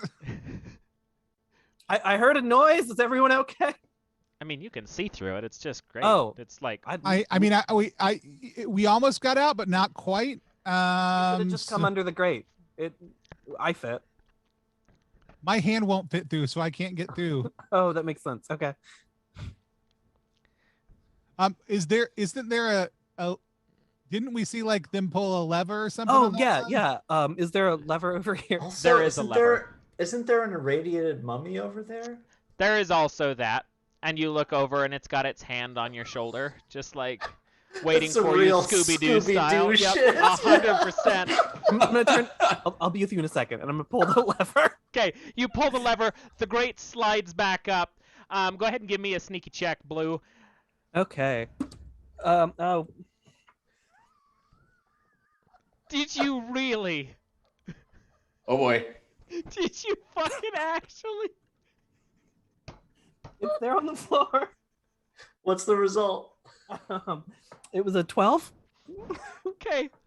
So you pull the grate, like you pull the lever up, and you turn back to the mummy, and the mummy looks at you and just puts your head in both of its hands, like cradling it bud. very gently. And you just feel the worst wave of a horrible nausea as you just take more radiation than anybody should ever take. Your skin turns pallid and then starts to turn just like a deep yellow green instead of the blue. That's the opposite of blue. That's bad. Yep. Your nose begins to bleed, and then as you slump dead, the mummy looks at the other two that have been buried, looks Borba in the eyes, and then just kind of like full Nelson's Blue's head, and just continues walking down the hall with the corpse dragging behind it. I give my what I'm declaring is now iconic, and then just start working on unburying my compatriots to keep going. Okay. Takes you a minute, but you get Herman and Greta out of the dirt. At this point, they're both back on their feet with Blue nowhere to be found. But you have a way up into sunlight, back into the Infernopolis. I saw the name change. We just have to get this poison out of here. You do. And as you return back to the surface, one of the roots that you had pulled is serendipitously the root of one of the garden foyers of one of the nobles in the noble district. And you're already in the proper district. Hey, isn't that fun? But as a counter to that, there are also probably half a dozen guards by this point from the manor around this hole, swords drawn, as you three clamber up out of the dark holding this big fucking, like, decanter of poison. And they stop. Oh, Did yeah. so we were on a mission from one of the people in the noble district, and we went down and we killed two kings, not animal kings, people kings. And well, I guess we didn't kill one of them. One of them we just made a bunch of rats appear in front of. And did you see somebody coming by here who was a giant, like, iridescent mummy who was carrying a dead corpse of somebody behind them? Because they are more of a danger than we are. But we did bring this back. Hey, it's my I poison. legitimately just take it. Just take it. They all look at you and they're like, "We honestly didn't expect you to come from below, but no, we did not see it. Were you talking about the mummy that walked the other way? We saw a little bit of that." Yeah, is that your mummy? No, he went into the sewers. I don't know what that was, but we'll plug the hole. Yeah, you should do that. We'll just pretend it didn't exist. Anyway, hand us the poison. You're all free to go. We'll give you some treasure on. Wait, didn't one of you just claim? Didn't one of you just shout, "That's my poison"? Yeah, that's my poison. Oh, Who's- yeah. No, I'm sorry. Yeah, I'm Dr. the Rat Prince. Sorry, This is correct. Yes, I sent you down there for the poison. do you have a PhD? Yes. What in? Frog religious studies.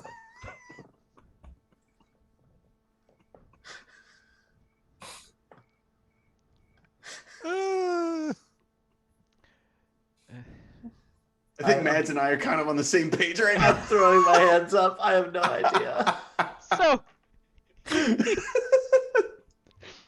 the guards all like corroborate this, and they go, "No, he is one of the most foremost experts in frog religious studies. He was part of the necropolis before the accident happened, and all of his poor little frogs got lost in the sewers. We have not seen them since, but he needed this poison for other things. I don't know." Oh, what. is this? Wait, that's the wrong voice. That's my. That's my, That's your this- actual voice. that's my actual voice. I've let people know what my actual voice sounds like now. Oh, is this the ooze? No, it is. Well, I thought it was just really bad poison, unless I have been lied to. That would be for you to decide, though, Doctor the Frog Prince. Sure. I see. Look, I'm just paying you for it. You don't need to know what it is. This is also correct. Now, please, let us give you your coin so you can leave. We have a lot of digging to do. Okay. Can I ask one question? Yeah, No. of course. Oh. Do you have to feed all this poison to one person to kill them? Yeah. Thank you. Question answered. Let's Yeah, get of on to course. that pay. Can you do it over time, or does it have to be all at once? No, one meal. You have to drink all the poison in like a 2-hour span. So it's kind of like I was on a dairy plane once, and it was kind of like the milk gallon challenge they did there, like in order to be a dairy. Yeah, I'm gonna elemental. challenge. I was gonna challenge the Frog King to a drink off, and he was gonna drink this. I was gonna drink milk. Yeah. Wait, you need this to kill the Frog King? Yeah. No, I actually am curious now because of the implications of having to drink all of that very quickly. Is it actually poisoned, or are you just trying to over-liquid him? I mean, it'll kill him if he drinks two gallons of it. Well, that's what I'm wondering. Is that actually like lime Kool-Aid or something, or is it? I mean, if it really kills just him poison? and he drank it, it's a poison, right? That's how that works. No, that's not. Well, I guess that is how that works. Look, my PhD is not in poison. You are also the boss, though. Yeah. I'm going to go get the shovels. And he walks off with two other guards. Hey, what the fuck is Kool-Aid? Oh, I went to a place once where there were just endless people made out of crystal decanters breaking through wall after wall after wall. And the prince among them all, the head of their society, they referred to as His Majesty Mr. Kool-Aid. We look at the crystal decanter with the skull in it, and it's the same shape as a Kool-Aid man. Oh, good lord! So I like how Mads is actively trying to end this adventure. And we're like, nope. No, I'm trying. Here's Matt's some trying more to keep up. I'm so sorry. Giving you Second- the last second twist that I was the noble the whole time. Beautiful. Yeah, Didn't no, see it I'm coming. about it. I was confused for a second, but I can roll with it. Mhm. These guards eventually return with a number of shovels and begin filling in that hole. One other guard returns with a big fucking chest on the back of a wagon and looks at the three of you and goes, "Well, I was told that you were supposed to have pay for this, so let us provide you your pay. There's lots of things in here. It was just kind of Dr. the Rat Prince's trunk of extra shit, and he told you that you could Yeah, pick things." this is all gold to me. Right, but it's not actually gold. There's lots of stuff in here. We will see. There's a good amount of cat food. There is some cat food. This is correct. Dr. the Rat Prince collects rare and imported cat foods from various locations. I mean, anything a cat will eat is technically cat food. Who is the GM of this game right now? Nobody really knows. Secretly, it's that magic juice. Like this has all been an extended manipulation. He's Oh, no, completed my it. die They're fell the off the puppet table. master the entire time. Wait, really? No. Oh, damn. Just like bats it away, like I don't know. So, I would like, because I do want to address the loot mechanic. We're not quite finished with the episode yet. I need to get a roll. I need to get 2 rolls. 2 of you, 2 of the Keegan, 3 do you of wanna you roll? can choose. No, it's fine. No, Keegan's not in the party anymore. I'm Yeah, on my Keegan's fourth not in the party character. We're anymore. good. I rolled What a are you- 6. Just 1d6? Is that what we're doing? Mm-hmm. Oh. Did you say you needed 2 of us to roll or one of us? No. I understand the implication of what I just heard. Greta, is that what I just heard? It's a... It's a 1. It's a very bad one. Oh, this is how the game ends. Okay, so Grey Greta and Herman both walk up to the trunk. They open the trunk and begin sorting through various things. Herman fairly quickly finds something that interests him because it looks like his journal. So he pulls it out. It's locked. It looks new. It's fresh. And he takes that and he steps aside. But as he steps aside, one of the bubbles on the back of his suit gets just a little caught. And it pulls the end of the trunk and offsets it on the back of this carriage. And it slides off the carriage as Grey Greta's like a little ways into the treasure trunk. And Borba, you watch this thing just fall, and like the front half of her just eviscerated by the weight of this fucking trunk. And like the Wicked Witch of the West, Greta's legs just sticking out of the back of this trunk that is now on the ground. Oh, be careful, it's heavy. Oh, shit. Fuck. I'm gonna I would like you to roll for treasure now. Yeah, Borba, that feels like your role. You can have this Yeah. one. Yep. So what do I roll? A d6. Okay, and as I'm rolling this, I'm gonna actually like look at the guards that brought this over and say, I'm assuming I can take their share, and that's gonna be a 3. Okay. That is art, actually. You find 3 or 4 real nice paintings and a strange Beetlejuicean-looking sculpture in there that doesn't quite make sense, but it intrigues you anyway. The paintings are lewd photos of other rats. Like rat folk or rats? Wait, please. what? I'm not answering that. That's for the listener at home to decide. Yeah, so Dr. the Rat Prince has got furry porn painted in the classic Baroque style in there. They intrigue you I enough have to take them. so many questions I'm not even gonna ask. Oh, good lord. So, Grey Greta, having passed Herman getting a Tome of Arcane Secrets, which, fuck it. We'll give you some fun uses for in the Patchwork Worlds. Patchwork World. I don't even know what it's going to do. I don't know how the game works, but we're going to give you that book. We're gonna find rat hell, and I'm gonna have this extra book. It's gonna be Yeah, you're gonna have the extra book. We'll see what it does. Borba, you also survived Grey Greta and Doctor in the peace. Rat Prince. I'm gonna have to figure out. I'll probably just random roll what the hell which character of yours is gonna end up in Patchwork World. But Well, Grey It'll be Greta, Doctor the Rat Prince. Great Greta is comes that- back as okay. Greta Greta the the White. Greta the White. Oh go. shoot! Oh you wait, am I do. supposed to roll another treasure? Did they let me take hers? Go for it. Yeah. One. One. That's what Yes. killed her. So Materials. That's the cat food. Yeah.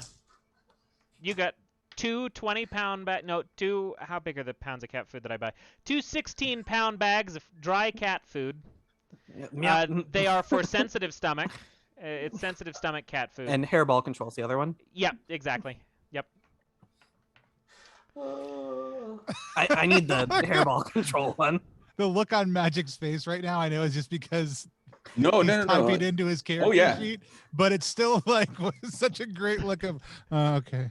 I get treasure. No, it's just cat so just food. to make sure I got this right, my two now shares of treasure include art and Say what type of art it is. Parentheses. What kind of art is it?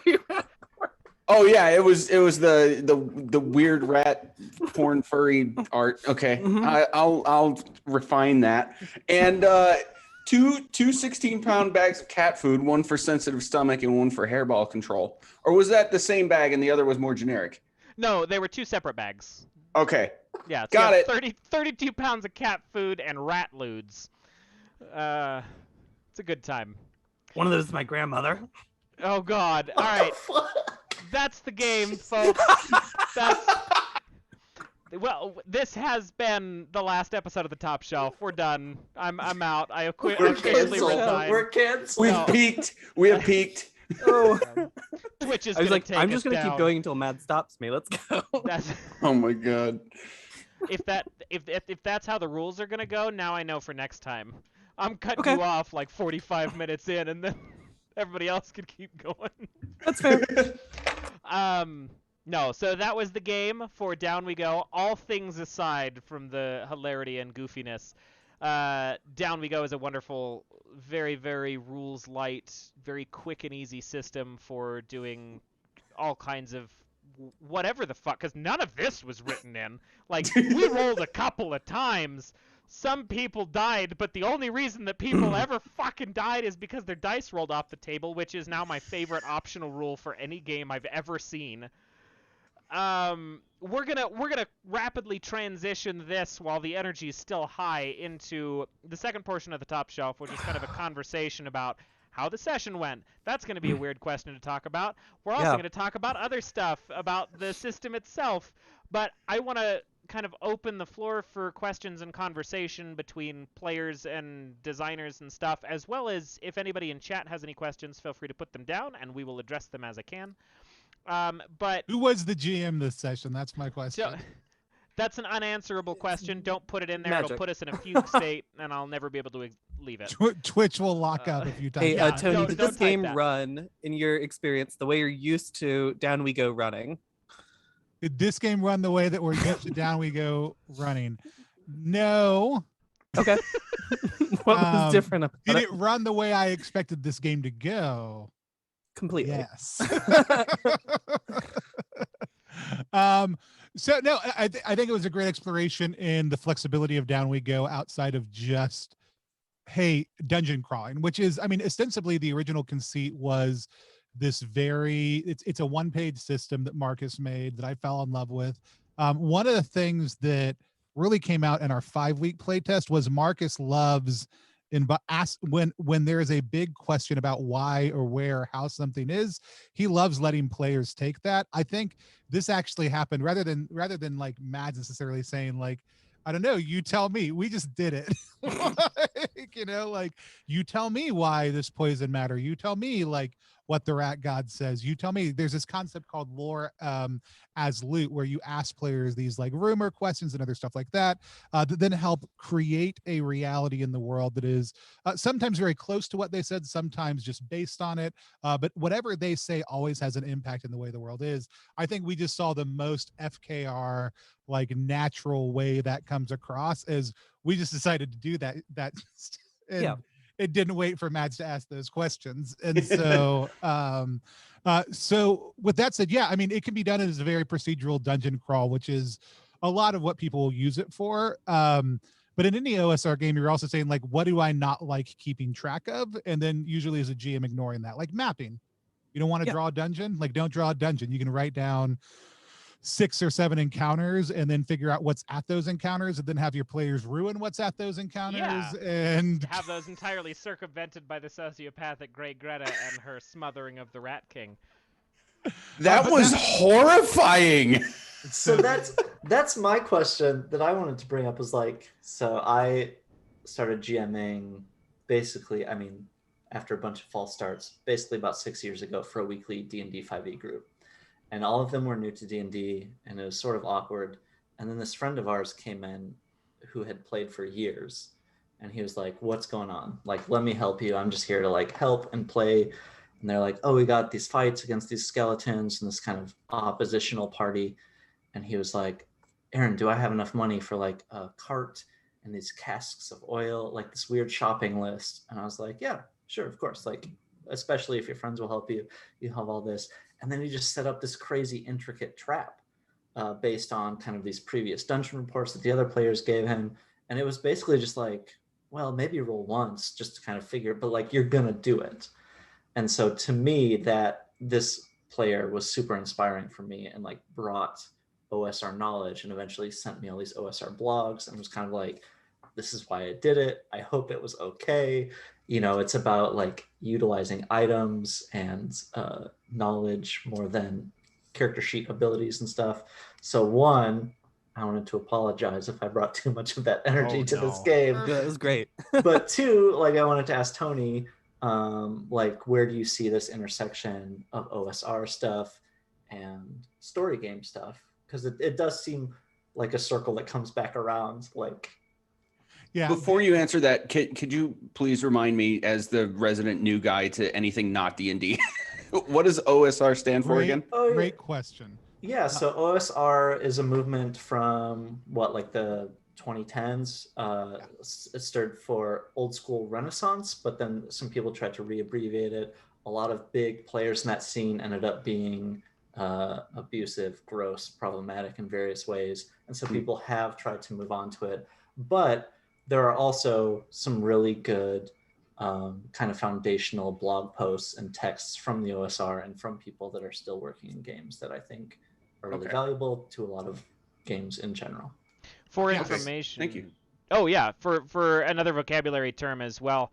Tony, would you just explain to everybody, you use the term FKR. FKR, yeah. You want to? Yeah, Tony, what's that stand for? Free Creek and Spill role playing, which is the worst, like it. out of all the acronyms, the worst, because it really should just fucker. be Krieg and Spill. It shouldn't be anything else. If we were going to even use that term, but we could also just call it free play, right? Like the concept of we do what makes sense in the world, and the GM just kind of says, yeah, that makes sense. Or if there's not, that's when a dice roll happens, is really what, as you get like further and further into like very OSR mindset, you really approach what they call FKR, Free Creek and Spill role playing, which really is just like role playing, or it's wargaming without rules is where the term came from. But it's actually kind of like the proto play. It's what we did as kids, where like, hey, we're all going to do make believe, but maybe one person is kind of in charge. So that way, when there's a debate, we figure it out. Or whenever there's a discussion, we don't know whether something happens or not, then we figure out a way to solve that. Maybe it's rock, paper, scissors or whatever,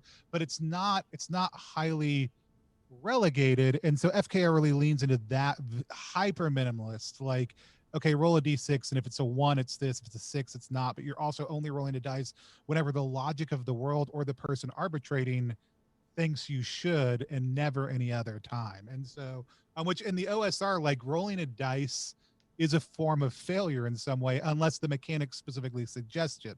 In a lot of way that's represented in the system is the automatic success of abilities, because lots of times spells and other things were the reason to do that, but at very low levels, like having one spell and blowing it because you rolled crappy, especially because the percentages for low level characters are typically very low for success, really sucks. And so being able to take the like having your inventory of items and other stuff that you're using intelligently, but then knowing there's times you're just going to be able to say, yeah, your character is good at thievy stuff, sneaky stuff. And so, yes, you can just say, like, I picked this lock because I've seen this type of lock before. Absolutely. Right. Like that should be something that every once in a while your character should be able to do. And so the way the abilities are put into this, if anybody's interested in OSR stuff specifically, I would look at the Principia Apocrypha, which is like Ben Milton and some other people will give you a really quick primer into a lot of the principles that go into OSR, which even my most narrative forward games, which almost everything is, includes some of the principles of OSR. Because I think to Aaron's question, way back when, like people will joke about like, like OSR games are lyric games or whatever, but like OSR games really, in a lot of ways, are story games. The biggest difference I would say is a story game. Like we're playing The Price of Coal tomorrow night, which is a story game about labor rights and this major dispute between a family and coal workers that this huge incident in U.S. history. But to make sure that game tells that story, that specific story, and not other stories, story games tend to say, we're going to put this story on rails so that you're telling this story, this type of story, and exploring this thing. Whereas OSR says, here are the rules for how you explore the world, and here are some procedures for which you navigate that, and here are some bigger ideas within that world. Go. They don't say, here's the type of story you're telling, or here's the pathway we're going to go down. Even the GM, ideally within OSR stories should be able to experience delight and surprise by the twists and the turns the narrative takes. It shouldn't be heavily regulated to a plot, which I think most good role-playing games we see like kind of have some of those options in them. Good is a very strong value judgment, but the games I like to play. But I think the openness of that is one of the things that attracts me most to OSR. Is the narrative edge goes out in every direction instead of just in one direction.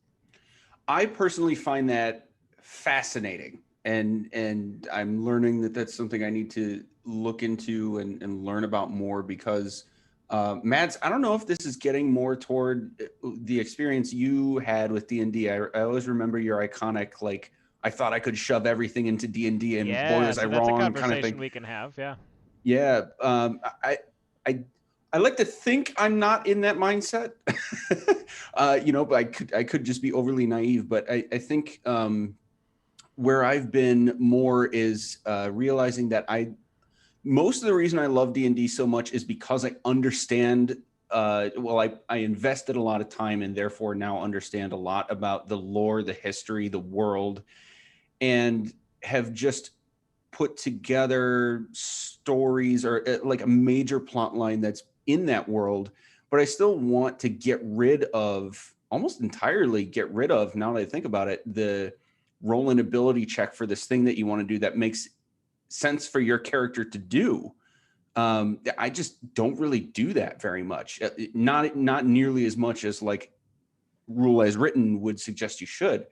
So the more open concepts, let the players shape the story just as much as you sort of thing is really something I'm learning a lot about, and I'm finding very fascinating that it's a more popular concept than I realized. Yeah, so I'll say a couple things on that, just as we're kind of robining this concept. But yeah, so what Magic had brought up is when I started with TPK back in June of last year, before the Top Shelf was even a thing, is we were a lot more D&D back then and a lot less indie tabletop stuff, and I was and could confidently, and I'm so glad I'm not that anymore.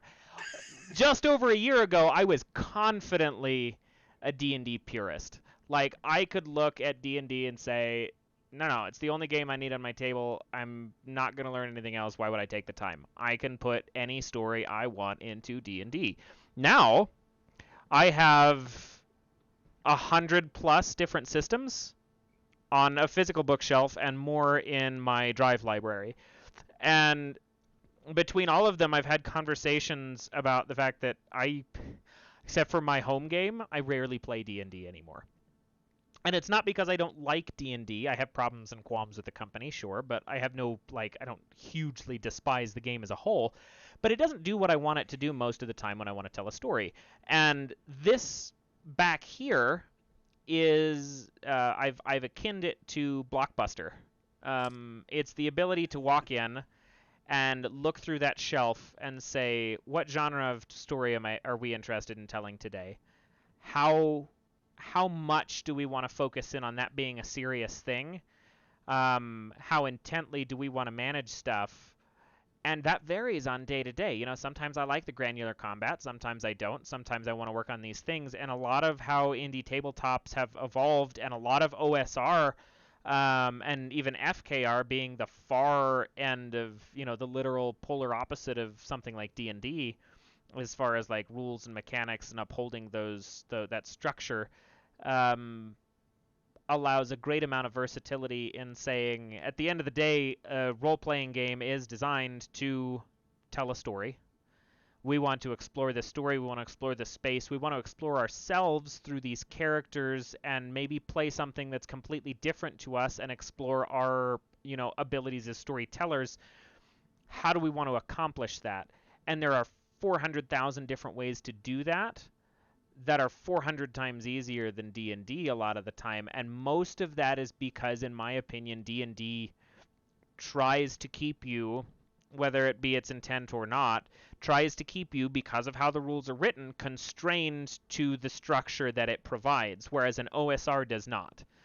It does not. It writes itself in a way that is not constraining. It gives you only the rules you need and gives you all free reign for everything else. And I think that, to me, is the key of OSR. But yeah, and I think it's actually one of the keys to design, period. You have to, at a certain point, say, what do I not care about if my game gives the rules for, right? Down We Go has no rules for movement, distance, or speed, right? Which most OSR games would, because here's the reality. GM, can I get there this turn, right? Do I need to spend 2 turns? How long is it going to take me to cross this room? But most of the time, granular movement, even though that's a huge part of dungeon crawling, and it's something that on our dungeons, there are charts for how wide things are, but there's no rules for how long it takes you to get there. Because guess what? I don't know, how long does it take a person to get there? Do you have a fast player? Are you moving fast? Are you moving slow? Those are all important questions that are far more of a reality than the granular, hey, 30 feet, 40 feet, 50 foot range. We even went back and forth on, do we want light rules in the game, which we ended up doing largely because I'm it's such a huge part of what you do. And even if we hate it, it's just really easy for the GM. You never were are you lighting a torch? Do you have a torch? Right? We just didn't care about light this entire game, which is fine. If you want to say hey, here's how long a candle lasts, here's how long a torch lasts, here's how long the light spell lasts. Those are all in the game, but they're not. I mean, you can be as granular as you want about it, because most GMs would rather just, for a one shot, just run and not care about whether someone has light until it matters. Then you ask a question: is anybody holding a torch? Does anybody have light? Those are the ways you handle that most naturally in play, rather than let me look up in the rule book how long this lantern has lasted. No, 100%. I am curious if there was a little bit of a lull there. I really want to know where that optional rule came from. I don't know if that was a conversation. The Marcus thing. So yeah, the original designer is Marcus Linderum, who's a Swedish designer. He's the lead designer on the project overall, so he gets final say on what goes in the game and what doesn't. Anytime I make a creative decision, it goes by him for check-in. Earlier today, Samuel Mui, who is our doing our events and holidays for Infinopolis, the setting, submitted 2 phenomenal ones, one of which was called something like Fish Storm, and the other one is called The Gentrification Beast. And both were phenomenal events. And there was nothing textually about The Gentrification Beast that we actually wanted to change. We were just like, does the title The Gentrification Beast match the feeling of the game? And my thought was, I don't know.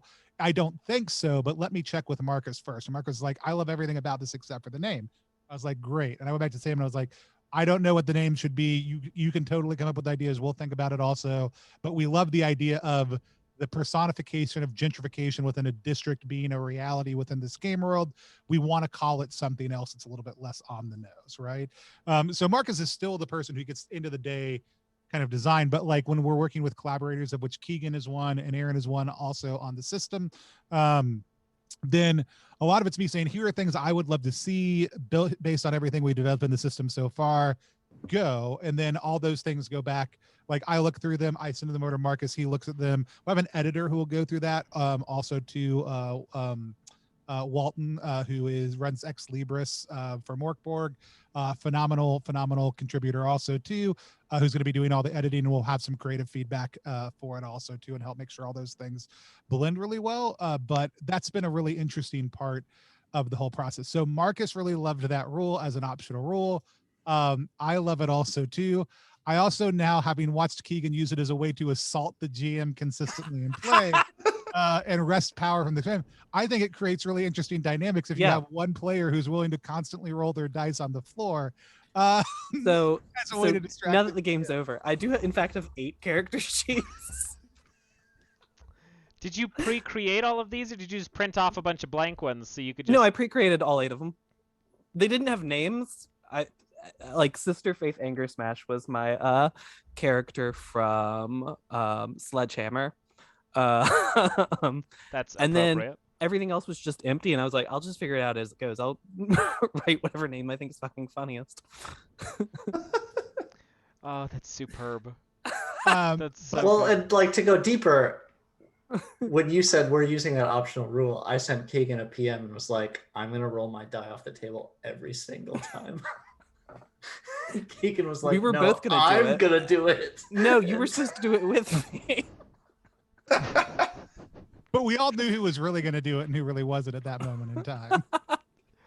No, it was interesting too, because it puts power into the hands of the player to say, I'm going to do something that is greatly upsetting to the direction of the story. Not actually upsetting Aaron. Like, I had no genuine beef with it, but like it caused an upset in that context. Like, yeah, something terrible just happened, and now we just throw down and keep going. And I think there is a specific energy that die and the power that rule gives that is something that I'd never experienced before in a game, because it toys with the meta. Well, and it's like, so I have this OSR branch in my history of running and playing games that I talked about, but also one of my favorite actual play podcasts that kind of taught me how to play is the One Shot podcast campaign. And they did a super long Star Wars game, and it was this like lifelong Star Wars fan, excellent GM, and then 3 improvisers. And she would just be like, do you guys want to play these 2 stormtroopers that are attacking your characters?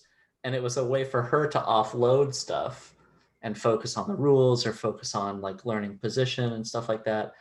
But then eventually they would just be like, I'm going to play this weird merchant that swings in while you 2 are having a discussion. And I think I internalize that in a way that might be a little aggressive, such as tonight. And I do like... And I don't know. I'm sorry. Is all I wanted to say. You don't have to apologize. I think there are contexts in which, and I think it's a gamble to do something like that. I think there are contexts in which you sit down at a table and there would be an apology that would probably feel more warranted there. But like my existence on the top shelf and how we play systems I want to get a genuine gauge of the system, and I want to feel out the rules, and I want to, be able to middle in that space. But I want to play this from the perspective of a bunch of folks who are casually enjoying it with all of the skills they have at their table. And I am so steeped in improv and drama competitions and theater and things, like if you want to do something like that, like I was able to run with it. Now, mind you, I'd never experienced that before. I'd never played a game where that was not talked about beforehand. I've played games where it was a little bit more collaborative and I could, I knew that was coming. I've never played a game where things were just taken off my plate and be like, yeah, this is happening now. And I'm like, That was Okay. my bad. That was my bad. No. If there was just but ever, again, because don't apologize for it, because I loved it and I could roll with it and I made it work. Like I'm not mad at all. It's very interesting because I'd never experienced something that starts to feel a little bit more adjacent to a concrete GM. Yeah. Well, and I think the fun thing is like no one else, and it's actually Rusty, not Randy. I realized I wrote that down wrong about halfway through the game, but it doesn't matter.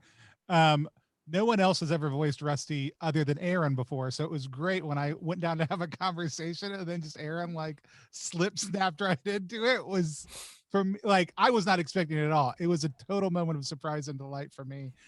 Because that's always been the interaction, and I loved Aaron's unwillingness to be helpful at all. Was so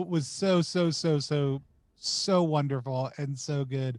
But it is one of the things that like the way that Down We Go is written, you as a GM could make no critical decisions, randomly roll every single part of it, an entire campaign, and just ask the players questions, take notes, and respond to everything, which I think is just so freeing for the GM to be able to step in really as another type of player, in a way that I think we all intend, but rarely tends to be the expectation of a GM in a trad kind of setting, right? Like we see that in like GM-less games, but we don't really see it in GM'd games, the ability for a GM to just be like, I don't know, I rolled 7 times on this. I've got a little bit of a map that I sketched out, and I've got 5 questions I'm going to ask you all to answer for me, and we'll just figure out what we're doing along the way. Like that type of 15-minute prep, which is what I do as a player before a game, I think is great. Keegan, you were going to say something, I think. You had a thought.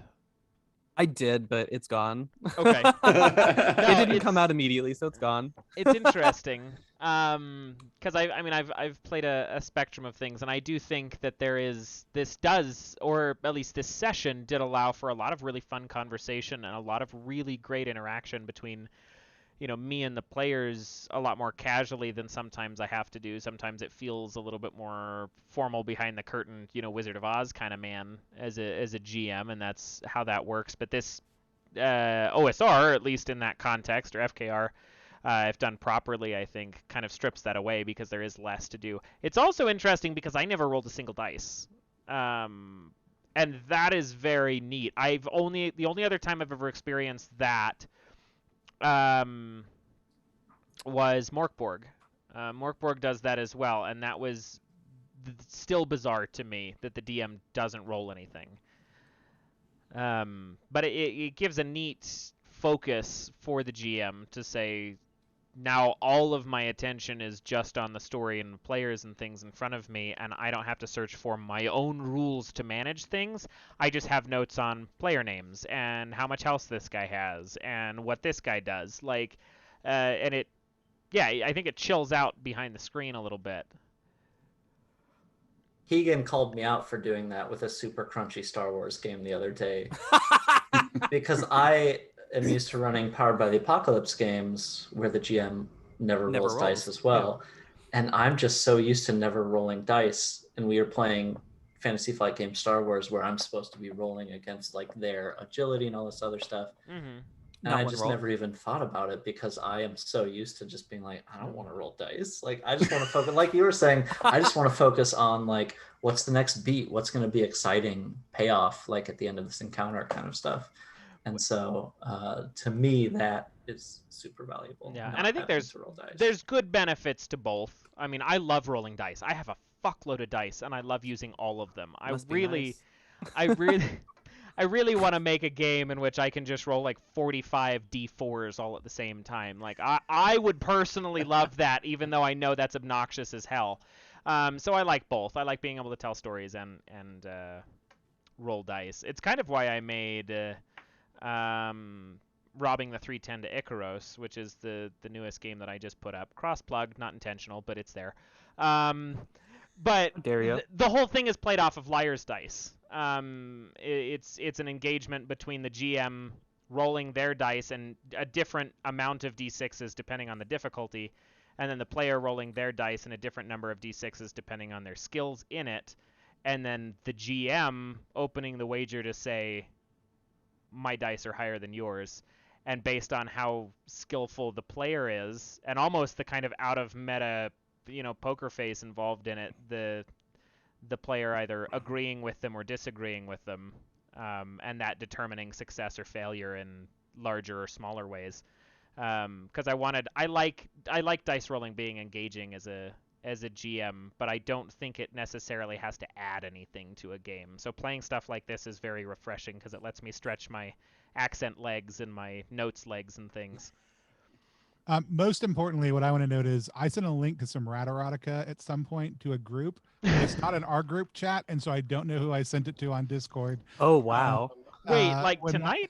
Yeah, just a little while ago. Oh, no. This is not a general confession. While we were talking about it, there was a Last Week Tonight episode or series of episodes where there was a purchase of rat erotica that is modern, that it's from Middle Pennsylvania, which I live in Philly. And I was sending y'all a link to that news story.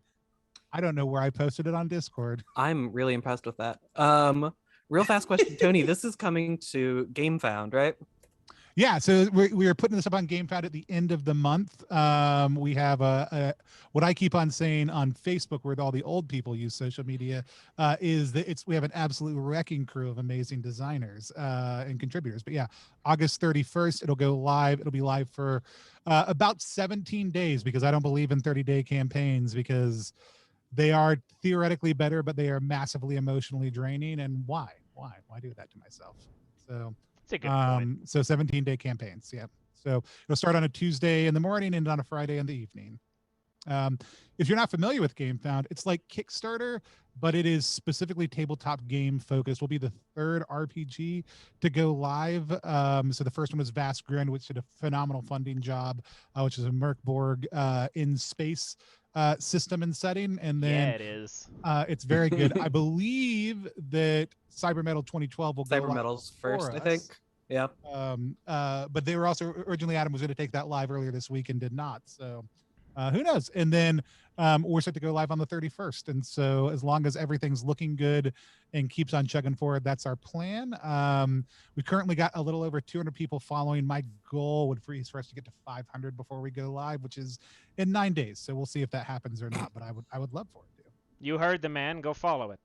All 300 of you. Yeah, all 300 of you watching. No, but it's great, and I'm actually, I did not know that Gamefound. It's funny because I say I don't know what Gamefound is, but I did actually back Vast Grim fairly significantly. So I'm like, what site was I on? But not Kickstarter. Yeah, not Kickstarter apparently, but I just follow. Give my money to someone. I don't know who. And Gamefound, in all honesty, right now the question is I believe kind of like Itch versus Drive-Thru-RPG. I think Itch is a better tool than Drive-Thru-RPG, while Drive-Thru-RPG sells a whole lot more RPGs for the average creator who puts it on there versus Itch. Gamefound's new. It's just tabletop focused, but it doesn't have the legs or the establishment it does. But I actually think it's 100% a better tool. There's a whole lot of quality of life things on there as a creator, including the ability to say, not just I want to run my campaign for 30 days, but I want to start out this morning at this time and end in this evening at this time. And I can set all that up in advance. There's a pre-sale page, which is like a little bit of a mini version of my Kickstarter page, and then the crowdfunding page, and there's the full page. And then there's even that immediately slides over to being our backer kit right after the campaign is done. So that's cool. It's a very cool process. There's a lot more that goes into it on the front end, but then it's a lot smoother of an experience when you're running it. And then on the backer side, there's I think a lot smoother of a reality for that also. Oh, that's rad. Magic. I don't want to jump everything too tangentially, but I am curious before the thought slips my head. You've now been a part of 3 different episodes of the Top Shelf. You've seen 3 very different systems inherently, of varying skills and things. I mean, what is your through line from all of those? Is like your takeaway from these experiences? Being somebody who is still primarily one of our top tier 5e GMs. Well, thank you. I appreciate the comment or the No, I the mean it. I compliment. watched them. They're good. Like, I don't like to toot my own horn very much, but I'm gonna take advantage of the opportunity and toot my horn a little bit and say I think one of the reasons that you and now several other people in the community have complimented me in such a way on GMing 5e is because of these experiences now. I mentioned earlier that I've taken away some elements of, I've never heard of OSR or FKR before, but now you guys have like defined it for me. I'm very much a definition mechanic. How does this work kind of person, which I think you guys saw in my, all my last minute questions. How does this work? How does this work? How does this work? We used almost none of it tonight, but the point is, I think a lot of the reason I like D&D, aside from what I mentioned before, the time I've put into learning the lore in the world, etc., is the fact that it is so mechanic heavy.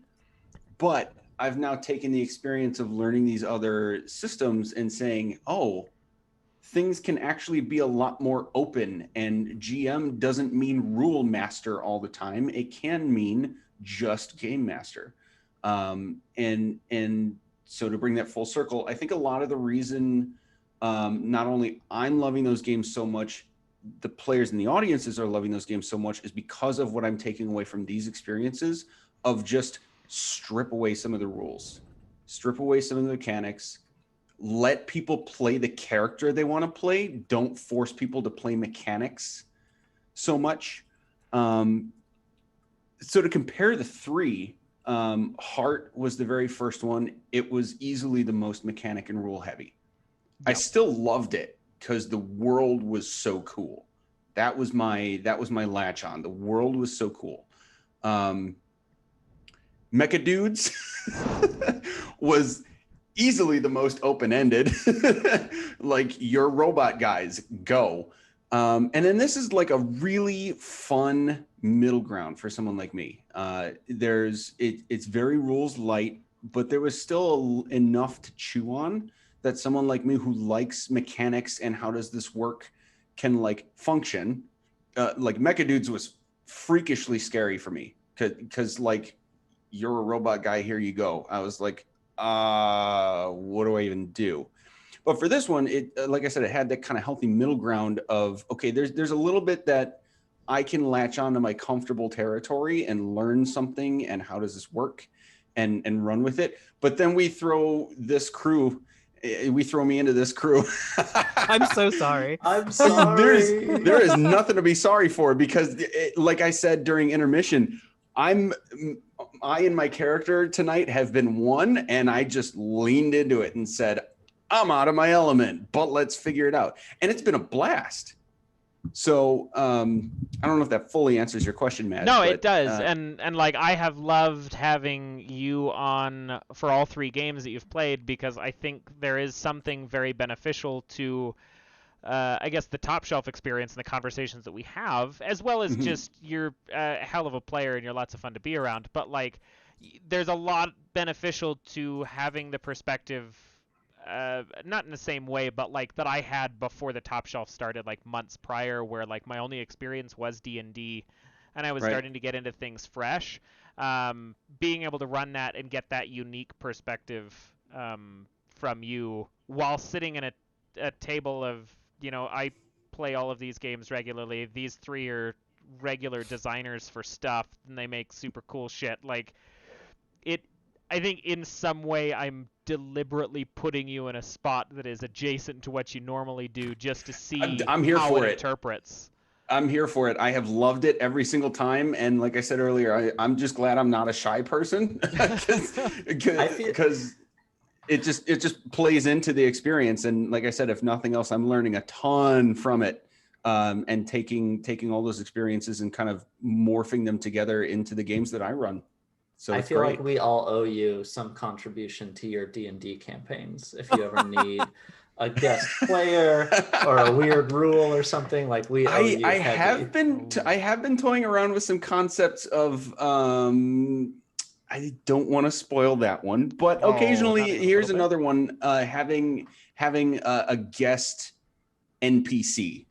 So like this is an NPC in the world, but having like a guest person come in and legitimately play them, and the only say I have in it is here's your history, here's like they own this business and that's it, or what have you, and just letting them run with it just like a player character. So I think that could be something that happens at some point in the future. Just don't use Keegan, please. It'll go bad. I'll kill a I rat don't for you. Every understand time I the have- problem with Dr. the Rat Prince. Every time I have Keegan on, they just start like lighting matches and dropping them on my carpet. I'm Yeah. so sorry.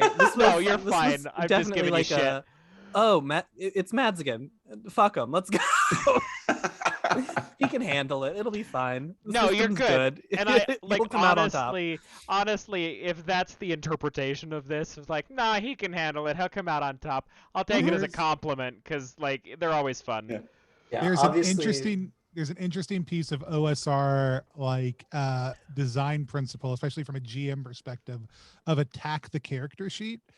So don't just think about like HP, FP, but think about inventory, think about abilities. Like what are the things you might be able to do that in some way, shape, or form hurt their character sheet, what's on their sheet in front of them that is not just HP, right?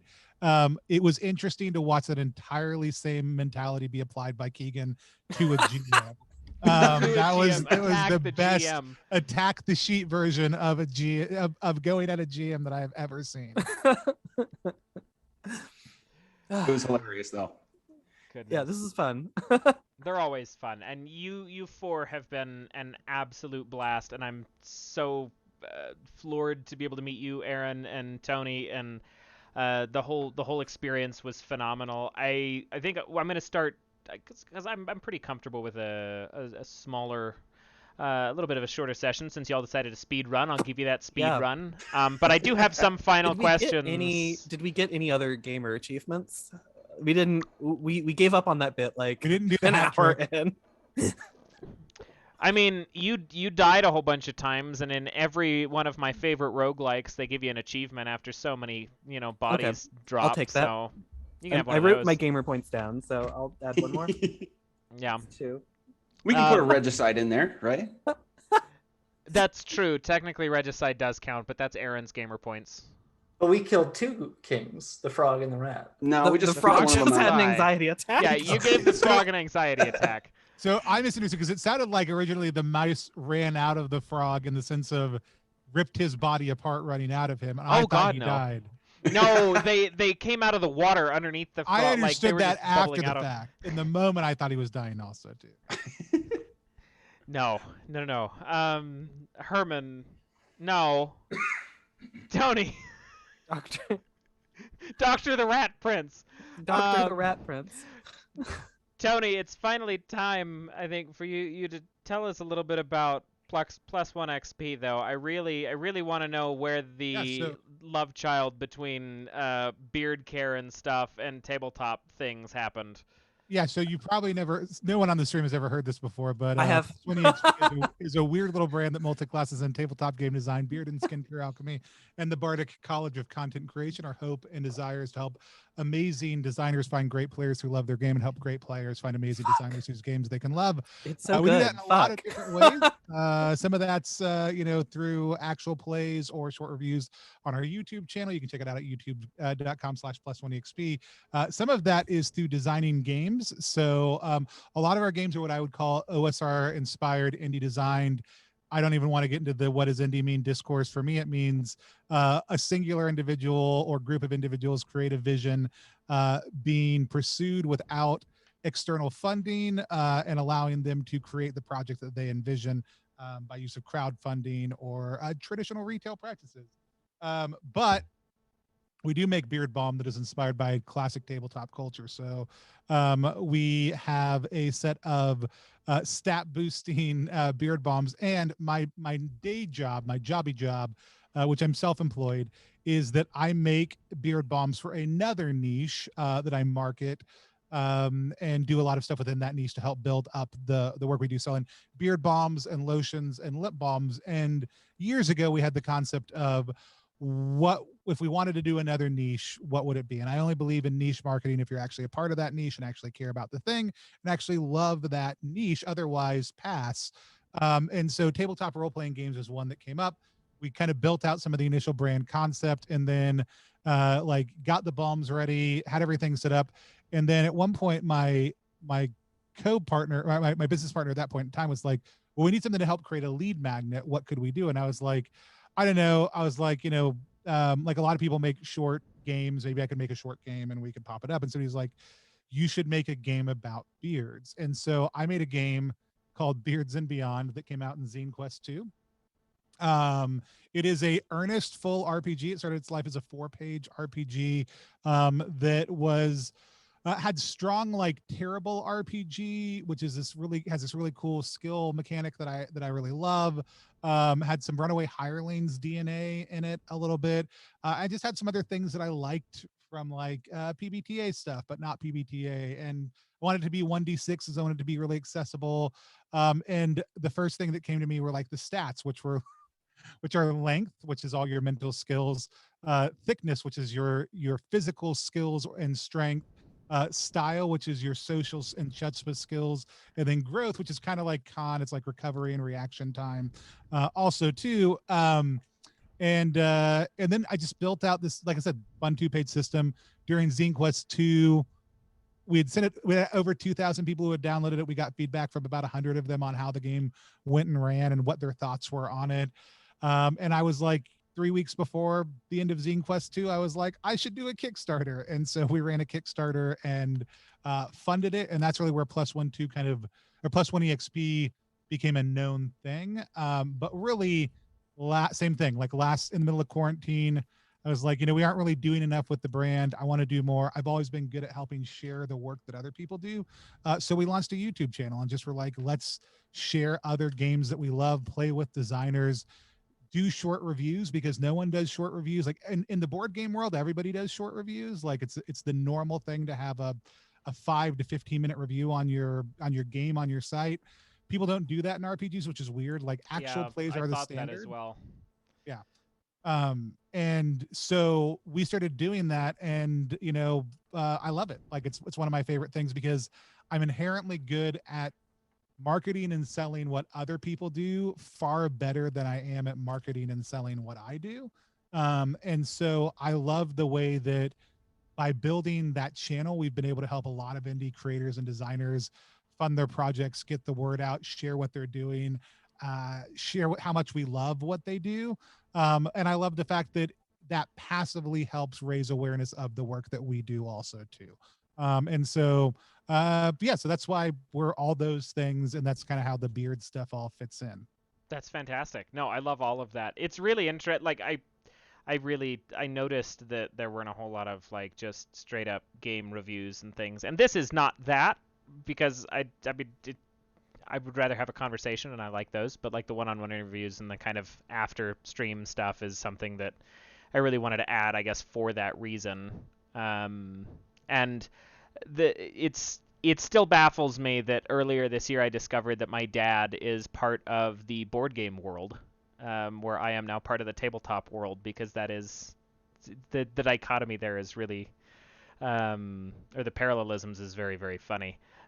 But that's wonderful, and I'm sure we could continue talking for a good while, but luckily we have a whole nother episode of these four who can continue on, because we're going to play Patchwork World in 2 weeks.